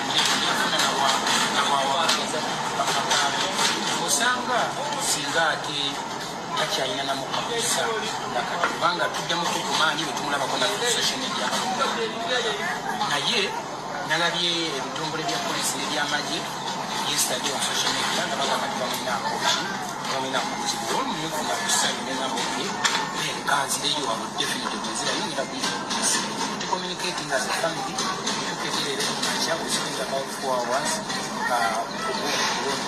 bataddewo naye nga ndowooza bambaavu tebaggwayo oli akubira ono olina akubira oli kampulire bali bameka gundi emmotoka muzikebedde kakati gundi kale mulinde tubaddire nafuuka mulinde tubaddire so nze mbeera ndaba nga sikyamuntu omuntu eyesimbayo presidential candidate asobola okubeera nga adduka bwati kutegera just imagine a normal human being kino nekigenda eri mu bantu abantu bebayita bamwanayinki nti olaba Kyagulanyi first of all was a big celebrity he is a presidential candidate nenga ali bwatyo ate kuguni kyannenyamiza era kinnenyamiza leero okubeera nga tutuse wano nga tulowooza ebigambo byabwe bebayogedde byebituufu naye ate nga bicontradictinga n'ebikolwa ebiriwa ebiri ku kifo nti nze muganda we olaba sisobola ku accessinga n'amakaage oba mwali oba taliimu kati ekitegeeza baateesiga kati essaawa eno balina obuyinza ku maki ku makaage yani tukubiriza ne bannayuganda mwenna nti ekyamu kiba alright obudde tulina butono nnyo akasita akatambyako mukalabye na buli kimu kirabye bulungi nnyo nti basobodde okugendayo ne babamma access okulingira mu maka ga president n'okulaba embeera nga bweri ku nsonga ezo. Alright, tukyagenda mu maaso tugenda mu kitundu kyakubiri ekyakatambi ako. Kati wuliriza bulungi nnyo, njala bategeeza bannayuganda mwenna buli omu gy'oli mwe mulowooza tubadde mu politics. Tetubadde mu politics ebbanga lyonna. Museveni abadde yateekawo muzannyo gwe nga bw'olaba abazadde abaana baababuuzanga oba kankidde bulungi. Museveni yali yateekawo okulonda kuno, yakimanya nti talina favor mu bantu. Ekisookera ddala Museveni okujja mu buyinza yajja na muntu, ekyo kyenjagala musooke muteeke mu mutwe. Museveni okujja mu buyinza yajja na muntu naye nga ate si munnansi, era naye akimanyi si munnansi, era akimanyi kiyinza omutwala erina kubeera mundu si kalulu. Kati ye ekimukozesa bino byonna akimanyi nti alina kukozesa mundu, era temusuubira nti agenda kuteeka obuyinza buno mu ngalo z'abantu peacefully. Kizibu kubanga bonna bakomandinga olutalo bakyaliwo. Kagame akyaliwo, Salimu Sale akyaliwo, ompulira ne Museveni kennyini akyaliwo. Nkiddamu abakomandinga olutalo ng'oggyeko omugenzi Rejema gwe bettira bennyini kubanga Rejema yali muntu wa democracy. Kati bettibira Rejema, Kagame n'asigalawo, Salimu Sale akyaliwo, Museveni akyaliwo. Bonna bakwata muntu, kuli muntu ali elected peacefully. Okulonda kuno bakuteekawo batya? Baateekawo okulonda kuno nga kulinga abazadde abatuzaala ffenna. Twebuuzanga baatuzaalanga batya era baatwongerangako batya. Ebiseera byatuukanga abazadde baga mugende muzannye bo nga bakola emirimu gyabwe gye balina okukola. Kati n'essaawa eno okulonda kubadde bwe kutyo. Bagamba mugende mu kuba akalulu n'engendo balina mekanizimu zaabwe okukozesa amaanyi, obubbi, obutemu n'okubba akalu okuteekawo okulonda. Ffe tulowooza tuli mu kulonda. Kati unfortunately eno process y'okulonda Museveni gy'ataddewo Fenna kye tubadde tuwaagala tulage ensi nti okulonda mu Uganda tekukyalina makulu. Era ensi etegedde. Kino kituwe nti buli muntu olina okulowooza okusinziira okuva ku ndowooza eya bulijjo ey'akalulu olowooze ku nkola endala. Era wante tuna gwe tugenda kuddamu kunenya yenna nti okuva mu 1996 Museveni abadde ng'azannya omuzannyo ogwo mpaka bwe tugumutuusiza ku nkomerero yagwo nga kati kyapulani nga mukimanyi kujjawo kulonda ateeka okulonda nga kuli mu parliament okulondayo president kubanga akibayi mu general election ajja kukoleramu amanyanga mangi bw'anaaba akyakola ki akyaliwo kati buli kimu kikomye ekyokulonda kikoze eki kikomye teri muntu agenda kuddamu ga nti agenda kulonda kalumba ba parliament babigenda kubeerawo byonna bikomye ogwo bayita kome kiki ekiddako ebyafaayo beddiriŋŋana bamagulu mbere kye bagamba nti history repeats itself ebyafaayo beddiriŋŋana. Uganda erina okuddamu okwenunula okuzzawo enfuga ey'amateeka. Okwenunula kuno kuyina kuyita mu mmundu. Nkiddamu nkyogera n'obuyinza. Uganda okuddamu okwenunula era erina kwenunula na mmundu. Ekyo mukitegedde sikirumamu erina kubanga bwe njogera ekigambo mmundu kiri mu mateeka. Emmundu bagiyita ggaani. Museveni yakwata ggaani. Okulonda kuganye kati kiddako kunoonya mmundu. Wabula mu kunoonya emmundu Museveni takola yekka. Museveni n'aba conduit okuva ku LC1 mpaka ku RDC. Ensonga yokka esobola okuggyako Museveni n'adduka nga tannatuuka kudduka. Kwe kutandika okumuggyako amatabi limu ku limu. Bwe tuba tugenda mu civil war kati civil war ng'okulonda kuganye tutandika kuggyawo matabi. Mu apartheid ye South Africa omuzungu okuwanika. Abaasigala ebweru nga Mandela ali munda. Bakola omulimu gw'engendo bagamba gwegulwa.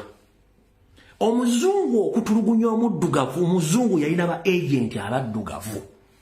Ababeganga baddugavu bannaabwe ne bawaayo abakulembeze ne bawaayo abantu abafandinga ne bawaayo abantu abalina amaanyi abazungu ne batandika obbapiikinga nga babatabookya.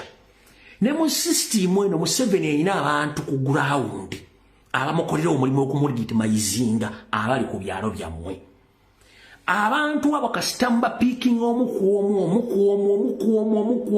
omu kabere tikitoka kabere youtuber kabere tv presenter kabere radio presenter kabere chairman kabere ani kitegeeza Museveni mutandise omuwagulako eminwe egyo. Tulina okusooka okuliyetinga fiya mu Museveni mu matabi ge. Bwe bata tulina gati zisobola kutandika kulonda. Abantu bana batuli okumpya abatalina wadde akati k'ekibiriti n'akulemu okufuna. Togamba nti oli mu struggle oba oli mu revolution. Nkiddamu togeza n'ogamba nti oli mu revolution nga tosobola kuwadde okufuna omuntu atanadde mundu ng'ali ku kyalo mumanyi. Yensonga lwaki ababuwa e South Africa baga nti tuweeyo obuyinza kubanga gye tubadde tujja information ne support mbaddugavu bennyini bonna ba agenti batu babakise.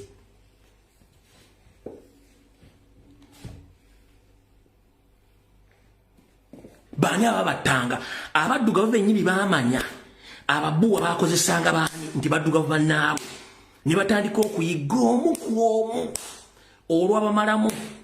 Omubuwa yagamba nti bannange ekimala kimala tuwanise obuyinza katubawe tukole ebyaffe. Kati bulaza bw'oba tosobola kukola surgical operation ku muntu gw'omanyi nti kiyenje kiri ku kyalo kiwagira Museveni. TikTok yasamira n'avuma ng'ali ku ground. YouTube yasama ng'atambula ku ground. Omuntu yenna gw'omanyisime munnamosi ng'ayasama aliku abatalina dda akati k'ekibiriiti oyo n'akulema okugamba nti ogenda mukolako. Temuga nti mu revolution tekiriyo. Era teweegamba bwe simanyi oli foot soldier simanyi oyagala nkyukakyuka nowhere.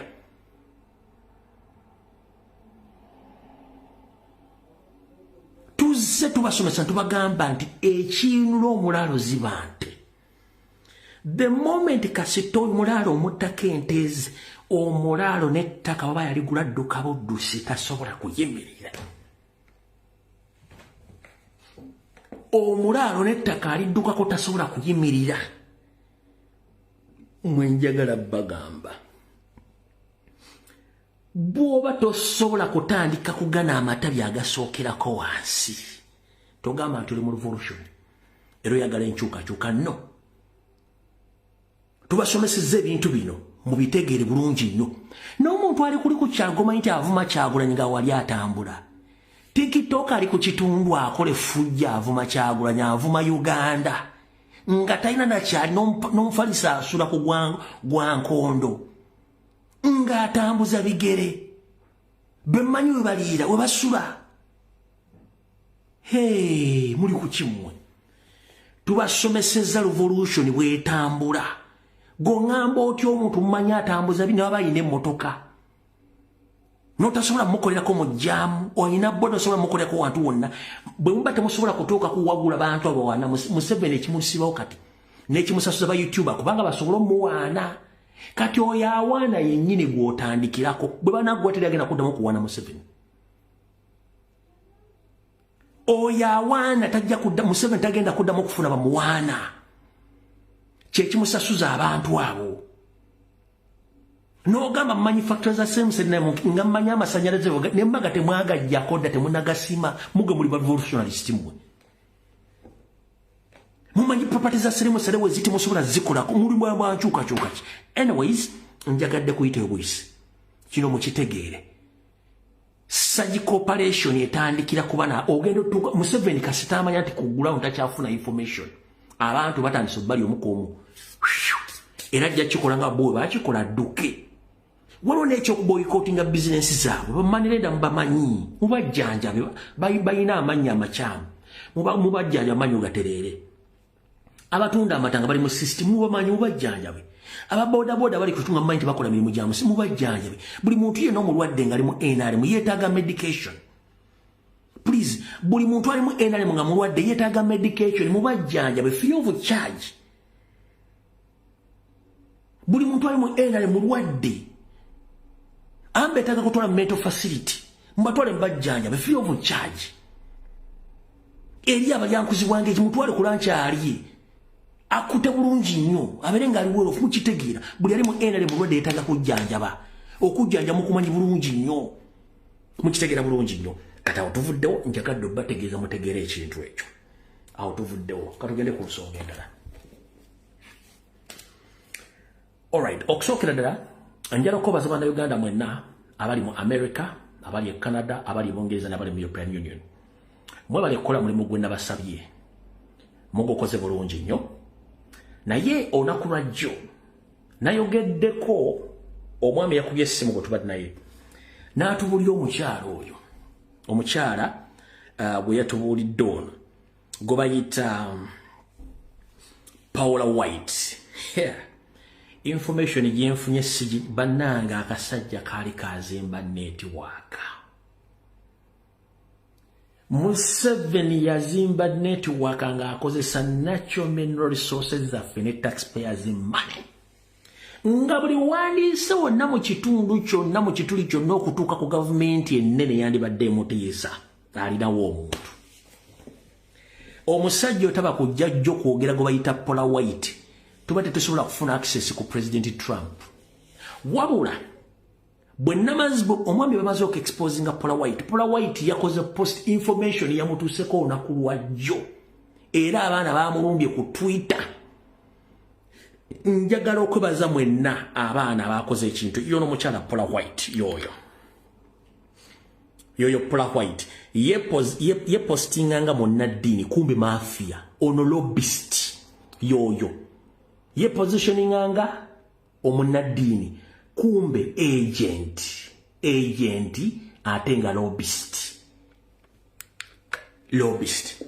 kati nga ono Paula White yomu lobbyist wa Museveni nga via Pastor Kayanja owalubaga Miracle Center. Pastor Kayanja yafuna Paula White ng'ayita mu Benny Hinn.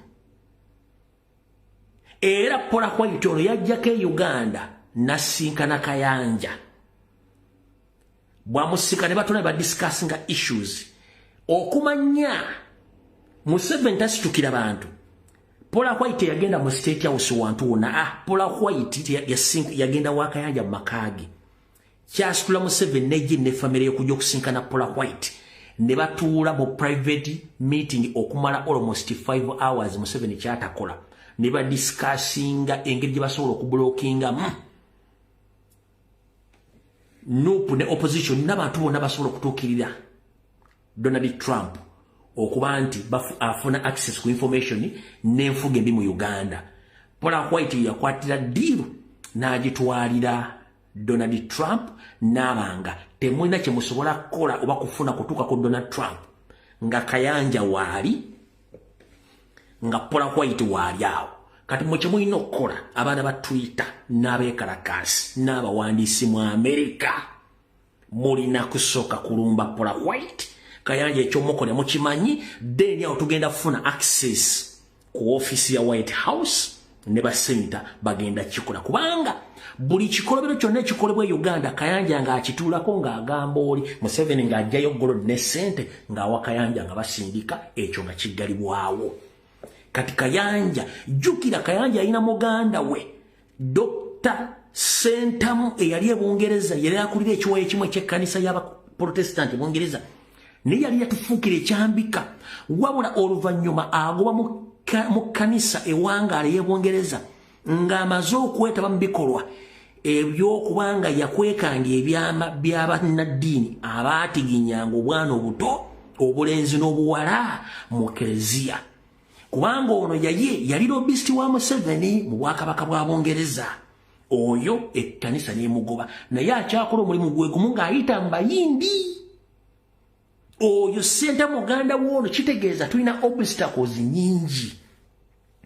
Then omukyala gwe bayita omukyala abeera yakolanga ambassador wa Museveni mu European countries gwe bayita Marijani Black oyo naye wabula kyenategeddeko nti Marijani Black ajamuwunyira oluvannyuma lw'ebitongole ebyegattirawo mu kebeketta bwe bagenda ne bakebera Marijani Black y'omu ku badde batambuza ensimbi za Museveni. Marijani Black naye gyamuwunyiramuko kwe kusiriko nga tokyamulaba. Kati Museveni abadde alina balobisiti buli ofisi ennene mu nsi yonna wabula nga tetubamanyi. Olunaku lwa jjo bwe mwategedde Paula White. Kati kye baŋŋambye kiri ekintu kimu. The moment mustalkinga Twitter account ya Paula White n'abagenda okwekalakasa ne bajja ebifaananyi ebigatta ku by'abantu abattibwa mu Uganda. Paula White newankubadde nti munnaddiini alimu mwangu nnyo w'okujja kunaga nti nze saagala kunswaza era ajja kivaamu. Ngenda basaba ekiro kya leero. Ngenda kusaba Executive National Platform mu ggwanga lya America mu lissaza lyonna. Bambi mutuyambi muteekawo demonstration ku address y'omukyalo oyo. Demonstration ebezina babiri oyo omukyala agenda kuva mu kkubo. Kayanja ekyomukolera mukimanyi. Kayanja ekyomukolera mukimanyi is an obstacle to this revolution.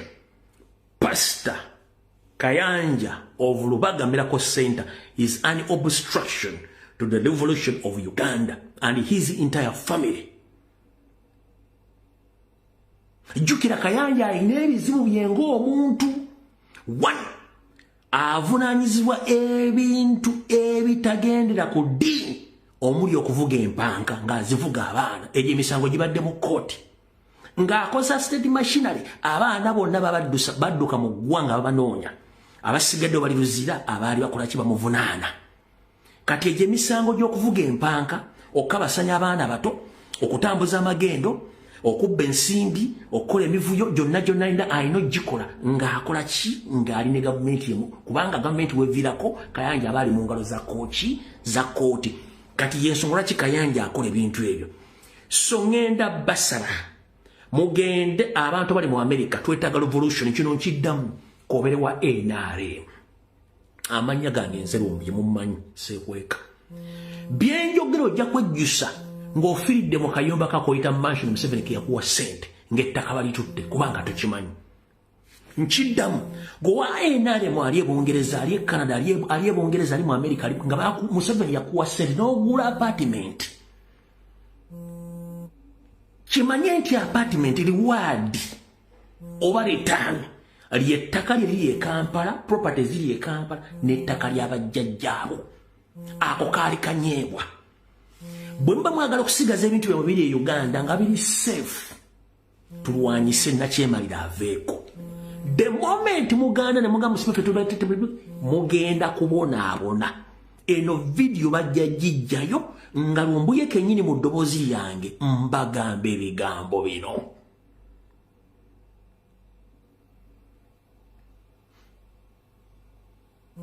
Museveni akuwa ekinyeebwa kimu kiti ye n'atwala endebe ba enna ne bali mu America Museveni yabawa ekinyeebwa n'atwala endebe abali ekkada Museveni yakuwa ekinyeebwa eki n'atwala endebe abali mu Bungereza abali mu Europe ffe tetufudde ku munyago gwe mwafuna wabula muffe ku bannayuganda abali eka babonaabona muffe ku bujjajja mmwe muffe ku nsi kuba basajja ensi bagitwala togenda kuziikibwa mu America buli muntu alina ensibuko bannange mbasaba ensi bagitwala politics aside mu kino nkyogera n'obulumi politics aside ensi bagitwala that's the fact ensi bagitwala muzuukuke togenda kukaddira mu America kasajjula emyaka 7 you are off layer either bakutwala mu nyumba gye bakumira bakadde oba olina kudda wamu ogenda sangayo ki Museveni atadde balobisiti buli wamu nga akozesa natural mineral resources za Uganda bawa golodi bawa sente nkalu bawa immunity abamu wane passport kati muganda nge yenna ali mu America kwate essimu yo genda ku mutimbagano condemn Paula White kubanga ye godfather wa President Donald Trump modini but unfortunately era akolanga agent wa Museveni oba lobbyist via Pastor Kayanja owa Miracle Center e Rubaga mugende ku Twitter abana mwenda mwakoze ekintu kirujjo abana bamulumbiddewo nakola posti mu kyonna ekiri against me Katonda agamba tekijja kuntuukira nga video gye nakoze jjo bamutaginze era yabitegedde yabiwulidde suba nayimbaga ebigambo byomulumba akakazaako mu kalumbe oba wendi oba siiwo bino ebigambo byogera kubanga enkya nnyinza okuba siriiwo n'ebirijjukirwanga nawe kola kyolina okukola enkya tojja kubeera wajja kubeera omwana oba muzzukuluwo ali kubuuza jjajja ensi baagitwala muliro ddawa kakikuddemu muganda wange singa Uganda ekera ku makya nga baindiginansi mwenna mufuuse ba puppet oba servants nga lwabogo bwe yakikola nga kuliko ne buzzukulu bwona bo servants nga lwabogo bwe yakyogera nga temusobola kufuna muli mu Uganda nga temulina dde ttaka mu Uganda ng'olina okufuna liizi munnayuganda okufuna liizi ku ttaka eri abajjajjaabo muzzukulu omwana agenda kugamba mwali mukola kitaata mu biseera ebyo obutataasa ggwanga lino mugenda kyogera mutya muzzukulu ogenda mugamba otya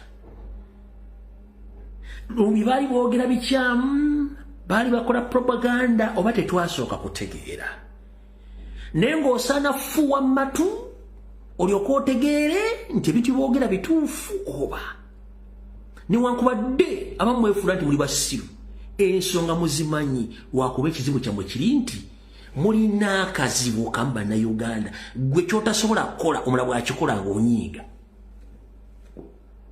kyotasobola kukola ng'onyiiga omulala akikoze okuba gwe tobani wadde okikola perfectly more than me naye kikulemye okujja okukola on challenging musooke muveemu embeera eyo nze obanga osobola okukola ekintu okunsinga well and good kikole sirina buzibu naye tusavinga eggwanga eryo eggwanga abasajja balitwala bwe tuwanga almost 60% ku ttaka lya Uganda omunyarwanda alitutte tusigazizza 40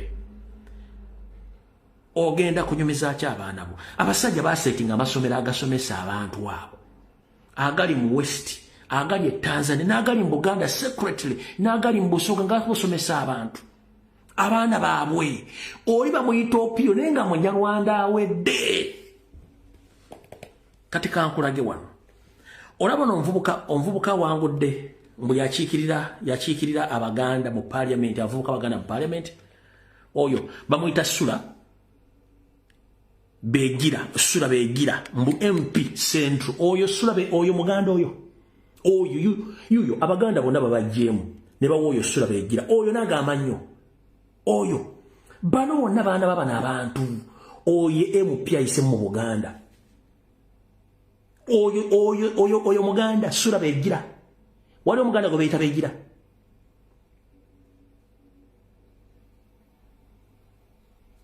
waliwo omuganda gwe bayita Begira kati kankibabulyeko kino mu kitegero lwaleero famire ya Museveni yasali musale ne bannaabwe bazaala abaana ne babatuuma amannya mugendo kyetegereza nga parliament almost 60% ejjudde baana baabwe eno video mujja gijjayo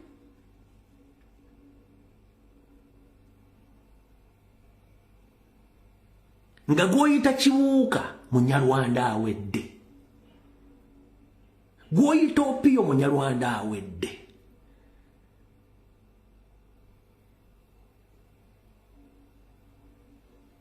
eno parliament mugendo juzi nga bagamba nti Museveni ne Salimu Sale ne banne balinamu abaana basukka 10 nga bayingiddewo parliament eyo nde this guys nga mulooza nti baana b'abantu wano balundisanga abaana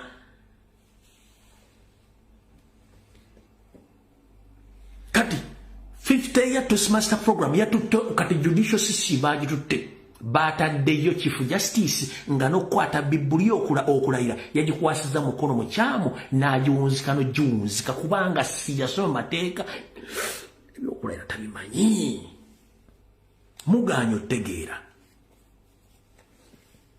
yamaze okutola kati waggulu nateekayo Chief Justice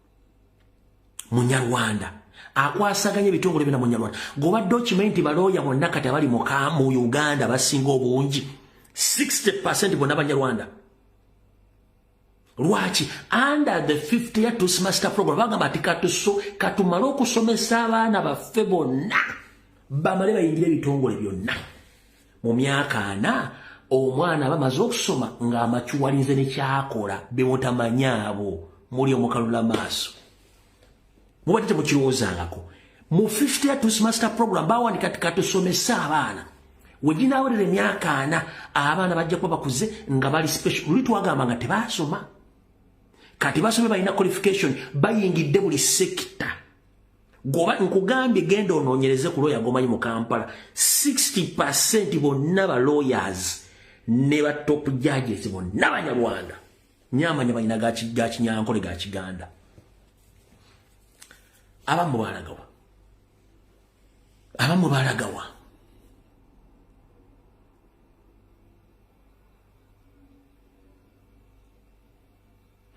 balagawa bakwata passport genda mu Saudi Arabia genda Qatar genda Dubai genda Luddawa genda kubanga bano bakola system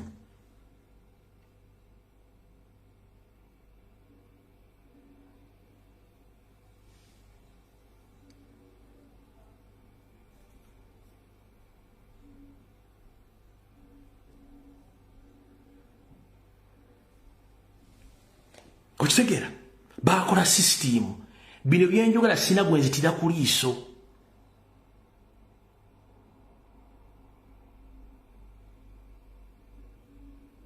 ekyo mukitegeere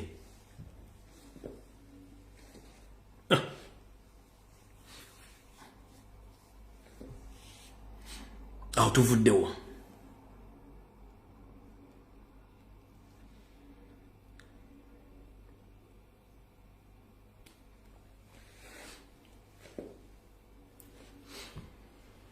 kati ekisinga okutiisa Museveni n'essaawa zino ebitongole byensi yonna ebirwanira eddembe byagambye Electoral Commission postinge results zonna ku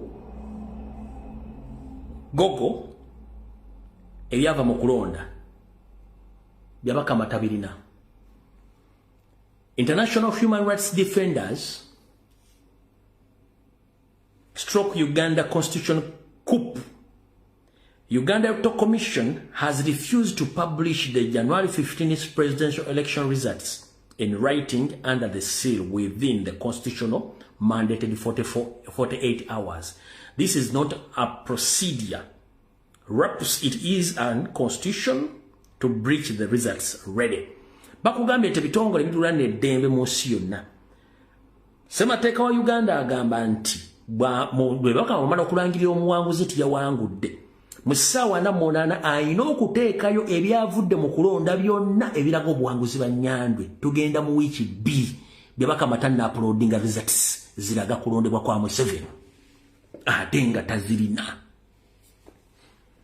Yensonga lwaki bali mu kunoonya Robert Kyagulanyi Ssentamu. Bamugamba aveeyo kubanga baagala mukwata bakiggale. Tana uploadinga results neza 221 nazo zamulema. Zali beyond bakyagatta balina baleese obuti bw'amannyo, baleese obuti bw'ekibiriiti, baleese obuseekende, balina kalikyuleeta, baleese buli omu bagatta ekintu kiganye okukola ki okugatta. Wano mu 70 yafu tebaleeta DLR form zaabwe, tebaleeta tale sheets, tebalina results. Kitegeeza essaawa entuufu 48 zibalina oteekera results tezigendangayo. Yawangula luddawa era ani yamulonda. Kati njalo soka bagaba ekigambo kino mbazzemu essuubi. Mwenda bengabe omwali mmereka okusanga omukyalo omugamba omukyala Paula White Mulumba. Unfortunately information yatuuse dda ku mmeeza ya Trump. Naye mu kubaddiza abasobodde okusinyikinga information, Trump yabagambye, I'm watching and I know each and everything which is taking place in Uganda, but I'm still observing. Njala bawe essuubi. Trump yagambye basobodde okusiniikinga oba okuyingira okusinziira ku sources zaffe. Yagambye buli kimu akiraba ekigenda mu maaso. Era akyetina information eragina ne akyakola observation. Observation yo egenda kuva ku maanyi ge mugenda okuteekamu. Kubanga omuzungu alina bingi nnyo bimukutte ku mutwe kwati mu America eriyo bino ebintu bya Minneapolis. Omanye ebibuga bya America birina amannya agamu sigategeera. Minneapolis, Minnesota, nebibuga bingi nnyo ebiri amannya gategeerekeka. Kati saa zino Greenland baagiggyeko omulamwa. Kati focus eri ku Minneapolis ewali butabankobo bwa ICE migration endala bagitutte mu Syria endala egenze mu Iran wokyali wakavuyo. Kati ffe tulina okukola ebintu bingi nnyo okusikiriza abantu bano tuteekako amaaso. So kati ngenda bagamba ekigambo kimu amaanyi gammwe mugateeka okulaba nti Trump information agifuna okuva ne mu other sources. What? Singa buli senator anaaba alina information olunaku lwe bagenda okuddamu okudiscussinga information bajja kuba balina information. Buli muna Uganda musaza mu America mwoli nesa tewali muntu ya approachinze meya wa New York. Bana Uganda muswaza.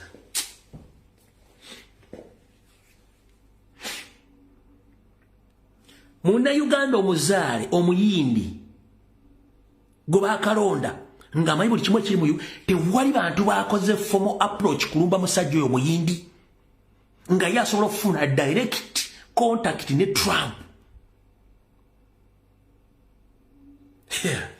Mbewuunya nze sina kyenjagala mu ggwanga tenjagala mu kintu gundi nze njagala nga buli omu ensi etambula buli omu ayina emirembe economy eteredde politics azzeeyo nti buli muntu mugenda kukozesa ideology teri kukwata muntu teri kuwamba muntu nga buli kimu kyonna sina kyenjagala ngende nerimire kasooli wange kuba sina kyenneetaaga.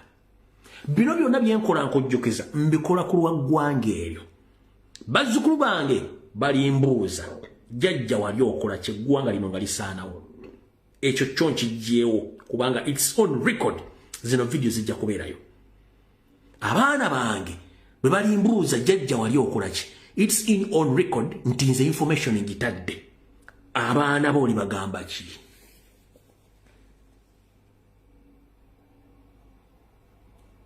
kati kyekino meya wa New York mu Uganda ebizibu byaffe byonna bimanyi yakulira mu ghetto nene bana Uganda bali mu America tebasobola mu approachinga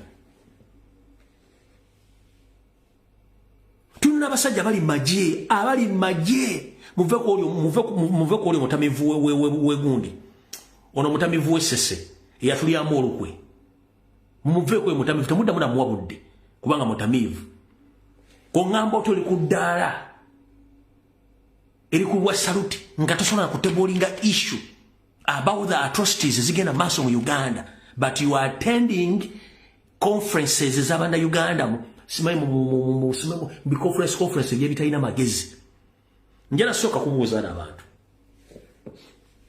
conference eyabera ngamba na Uganda egimu asoma yuna project yeri mu Uganda nira jia funding oba jekola wa activities chi ekigundi chi conference chamwe kyejakola mu Uganda advocacy chi conference ya mjekola kati kubana Uganda kibuzo ku kibuzo conference ya mweyo ekoze advocacy chi kumbera uyabana Uganda n'okutuluguza okunti tebannakola wa statement kubanga NRM yaji taking over kiyuna kya mwecho kikoze ne vice president wacho bamukwata tebakola the statement bakwata muvawala tebakola the statement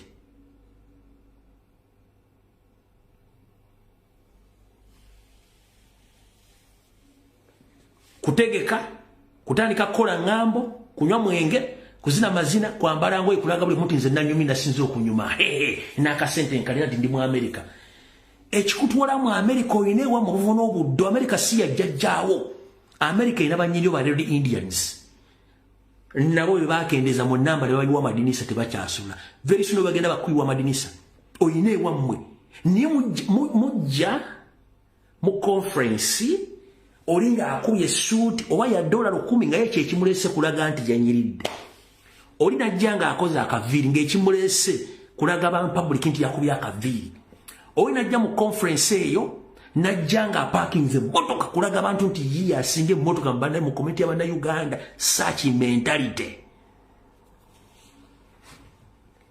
olina ajja nalaga nti kati alina ka company ke yatandisewo asinga banne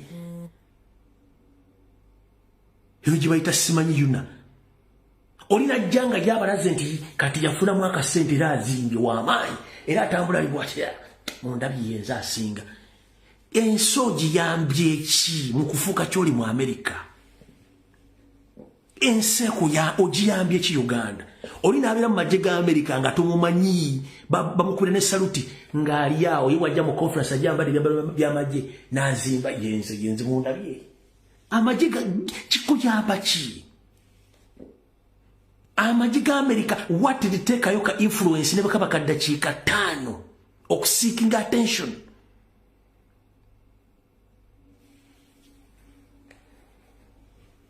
wana abana bali Saudi Arabia awuli abulize biri Uganda na baba nambuza wayo kabira tyati munange biri Uganda baba na akwatibwako ekoli mu America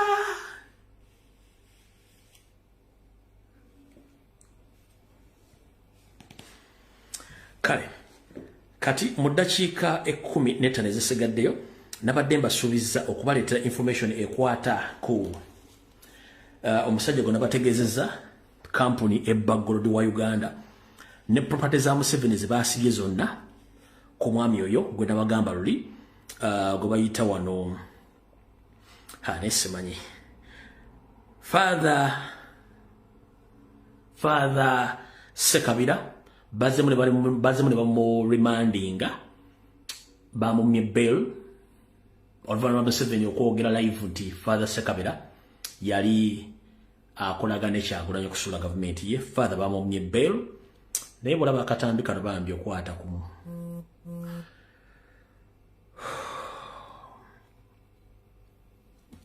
kansoke nzanya akatambi kano then kubanga ekisinga okunuma munnaddiini musajja wa Katonda Father omulamba ne muteekako emisango gy'ekimpatiira mulityani kitegeeza Museveni osobola n'okuwabira Katonda era osobola okuvunaanira Katonda.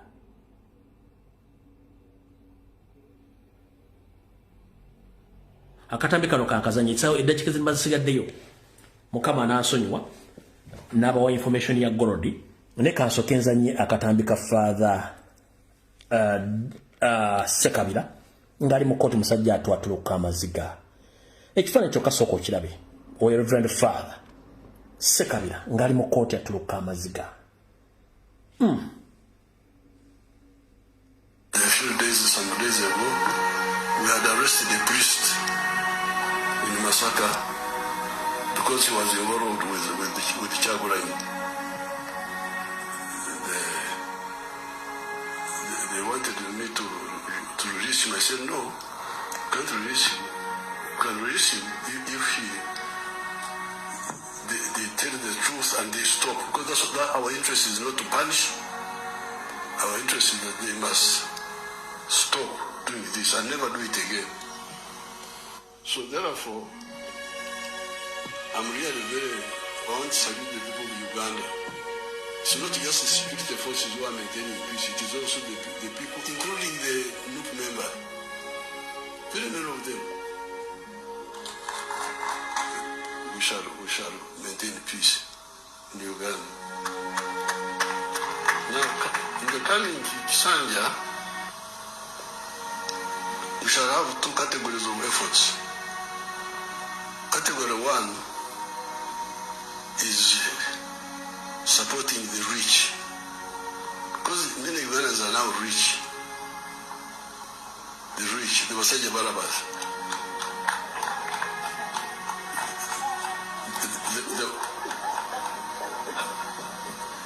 The one with the commercial farms,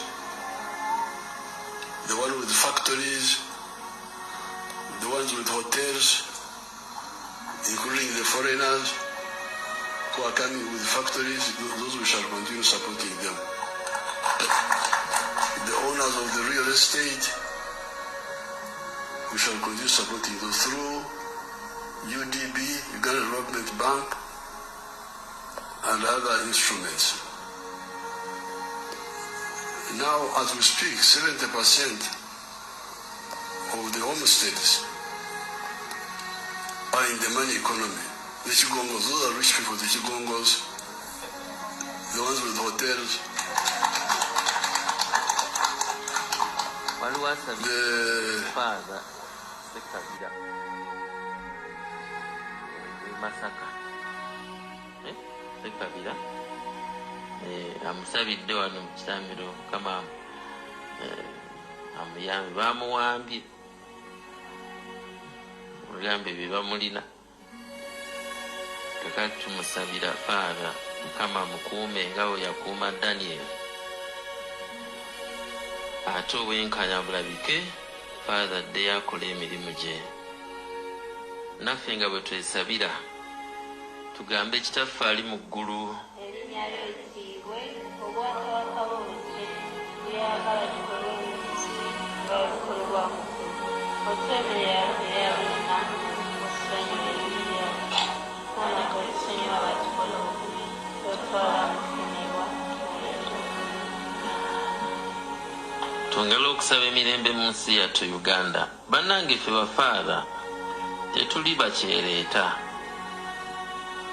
Bwe mba nzizza omusango nze olina gy'osobola okundoopa luddawa ba bishopu naye oba oyagala okunkwata sooka obulire ku bishopu wange oba Kyagulanyi oyo otumirako omusango ogambe bishopu tasobola kubanga tetuli bakyereeta, tetuli ba self made. Tulina gye tuwoza gye tuwoleza va kwolya kira ku makya n'akwala ekiwempe nazza omusango nga tolina gy'omuloopa era bw'ajjawo ekiwempe n'addayo tolina gy'ogenda mugoberera naye ffe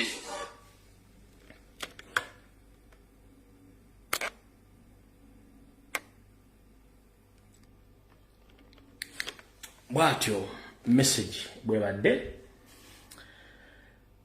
olabira musajja wa Katonda nga amaziga gamuyiseemu ng'omanya gye bamusibira embeera si nnungi.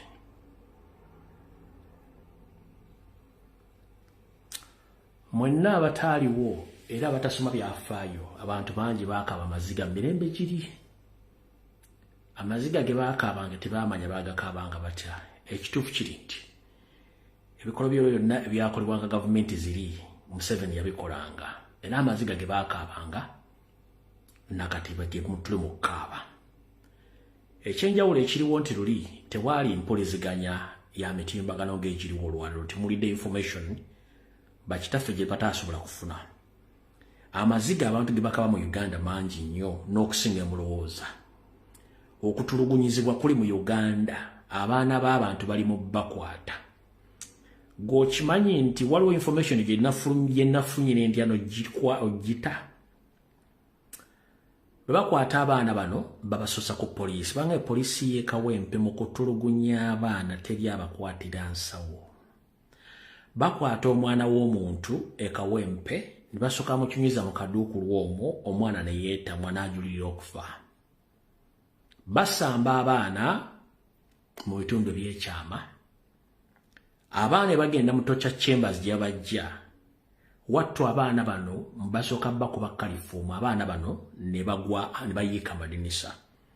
Ne bakuba empiso mu nsigo zaabwe ezizaala. Abaana bano bagenda okuzuuka nga bawulira tebateredde mu mbeera zaabwe ez'ekisajja. Kitegeeza abaana bano balina ekintu ekyamu kye bakuba mu busajja bwabwe era bagenda kulwala kansa obubba ku obutwa. Singa mumanyi obutemu Museveni bwakola ne basajja be mu bitundu byakwatiramu abaana mu Buganda, sandiyagadde kulaba muntu wa NRM ng'asinika ekinnyo kyonna. Bano abasajja batemu. Ebikolwa bye byakolebwa mu myaka gya Amin n'egyobote abasajja bano nyo ne babikola. Musajja mukulu Masembe gwe nkubidde essimu n'addamu alina ekigambo ky'ayogedde n'enkizaayo k'emabega. Agambye nti obukyawe bwa Museveni bw'atuyinako bwaviira ddala ku yamuleeta mu nsi muno mukuza omutereeza gwe bayita Nyerere. Nti Nyerere yalina obukyawe ku Buganda olw'okuba Ssekabaka Muteesa teyayamba Nyerere oba Tanzania. Y'ensonga lwaki Nyerere yakyawa Buganda n'aleeta Museveni omuyigiza mu gavumenti ya Museveni mu gavumenti y'Obote okutandika okucunya Abaganda. Omwami bw'ayogedde ekigambo ekyo n'agatta mulowooza nti kitandise leero kyaviira ddala ku Nyerere. Nyerere yakyawa Ssekabaka Muteesa n'okutuusa olwa ebikolwa ku baana Abaganda biviira ddala ku mwoyo gwa Nyerere nga Museveni yagwambala. Bali mu kutta abaana, bali mu kucunya abantu, naye tosobola bisangako wonna. Ebigambo byenjogera bino kijja tuuka ku famire yo. Onooba oliawo nga wakyasinika ebinnyo ng'embwa esaba laavu, bakugende nti omwana wa ssengaawo ekijonjo wattu baamuwambye. Ojja kubanga okibagende nti omwana wa ssengaawo ow'ebitundu by'emukono bamuwambye. Ojja kuba oli bagende nti omwana wa kkojjaawo ekindi battu yawambiddwa naye abuliddwako amayitire.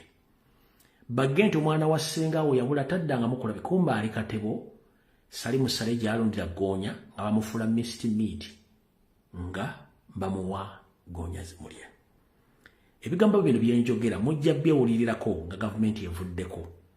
Wabula temwefuula nga abatalina matu temwabitegeera. Olw'ensonga nti amaaso ga bannayuganda okuwulira kwabwe kuli mu ngalo n'okutegeera. Bw'obabuulira ebintu mu butuufu bwabyo tebaagala bitegeera naye ng'okutulugunya kugenda mu maaso.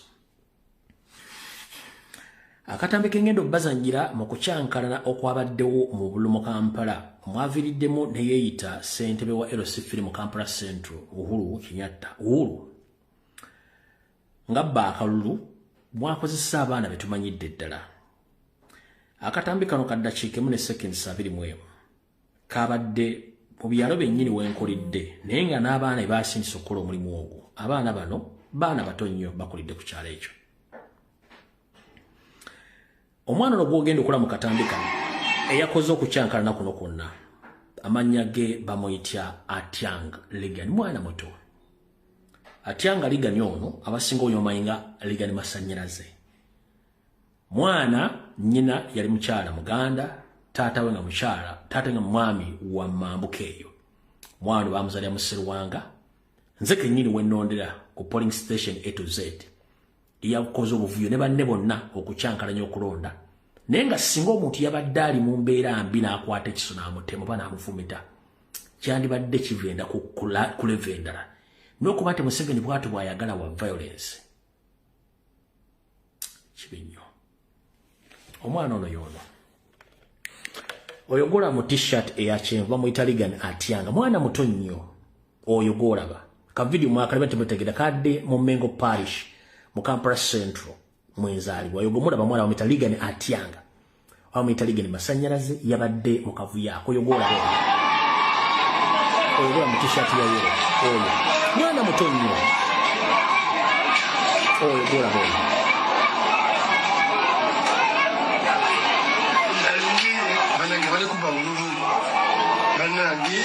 Era polisi nemukwata nemuta n'atambula bulungi nnyo n'agenda. Mulaba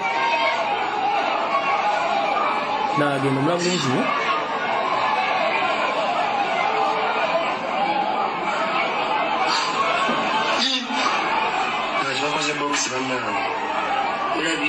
Nagande y'ekibanda yali muyero ate n'ekifo ekyo kiki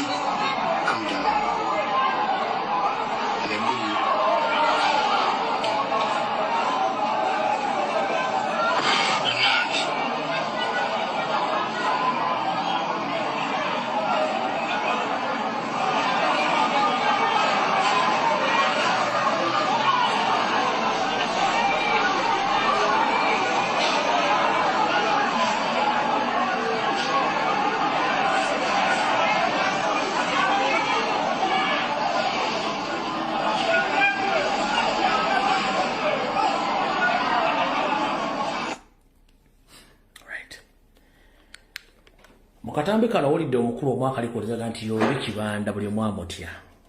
Kinojera kigamba kubayita kibanda nti oyo buli mwamutya. Kano basobola okunfuula Superman n'embuuka n'engwa waali maaso ge ne mwetena kyasobola kukola.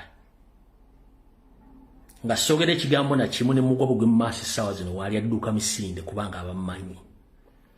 Matugenda tubaga ebigambo wano nti Katonda yatuyamba tukulidde mu ghetto n'atuyamba tusumukamu ne tuva mu mbeera z'obukambwe bwe twakuliramu. Oyo gobula gobaga ekibanda ne Katonda mpa muwi maanyi ne bati mbuuka onengina n'engwa waali essaawa zino maaso adduuka buddusi. Kubanga amanyi nze n'embeera Katonda gyanzijjamu n'aginzijjamu. Ntwe mbasaza okukola ekintu nkituukiriza. Era nze abamanyi benkuzina bwe mbanga ngenda kulwana naawe nga ndi waludde okulwana. Nkukuba nga ngenda kulekako ekintu bazzukulu be kibali kulabirako. Oba kumenya kugulu n'ogenda mu ddoma l'emyaka mukanga myezi mukanga okulu kwamenyeka. Ye system ginalinda na katika mukama yanyi. Kati yo mwana omuto abali mu kuteralizinga abantu mu Kampala mwana muto. Ne bwe mbuka obusi kadwa Katonda bampa nenga kati ngudde maaso gesa adduka misiri go bayita kibanda kale ntirono.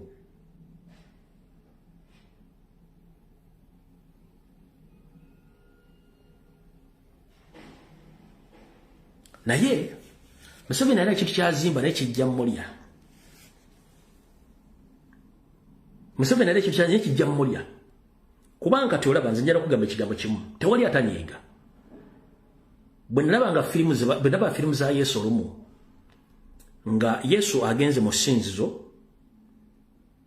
n'ayitamu olumu agenda okudda ng'essinzizo lya kitwe balitaddemu akatale. Yanyiiga.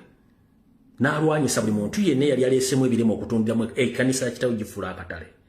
Buli muntu asobola okunyiiga. Tewali atanyiiga. Akulyetinze ttera mu Uganda na buli muntu n'amufuula omulabe wa munne. Naye Mukama nkwebaza okuba nti otukoziza n'otuwa obulamu. Tubuulira abantu ebintu bino amu nga balowooza tuba tulinga abanyumya firimu. Tetunyumya firimu. Tuyise mu mbeera na natusumuusa netuvaayo bulungi nnyo. Nze neewala nnyo akavuyo. Era abamanyi abawangadde ne baga nti oyo tasobola kubeera wali kavuyo. Lwaki? kubanga mmanyi kye bayita akavuyo.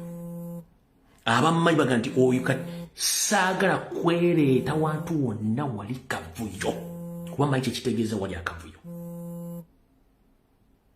Saagala kubeera wantu wonna wali kavuyo era amanyi principles ze kasitala banga waliwo akavuyo nvaawo n'entambula. Kakibere kintu kyonna nga kirimu akavuyo nvaawo n'entambula kuba mmanyi ekigenda okuddako. Ekyo Mukama Katonda nkwebaza wakimpa nti wansaba mu mati kati nsobola okudetectinga n'enve wantu n'entambula. Kyovula mbagamba nti omusiru okwewala omusiru okuleekaanira wattu muwe ekitiibwa otambula ogende. Mukama bankumire tujja senkana probably ku Lwokutaano naye nkya bwe naba nga asobodde okuŋŋaanya nja kuba nsobola okujja. Mukama bankumire takumira mpeera mweraba.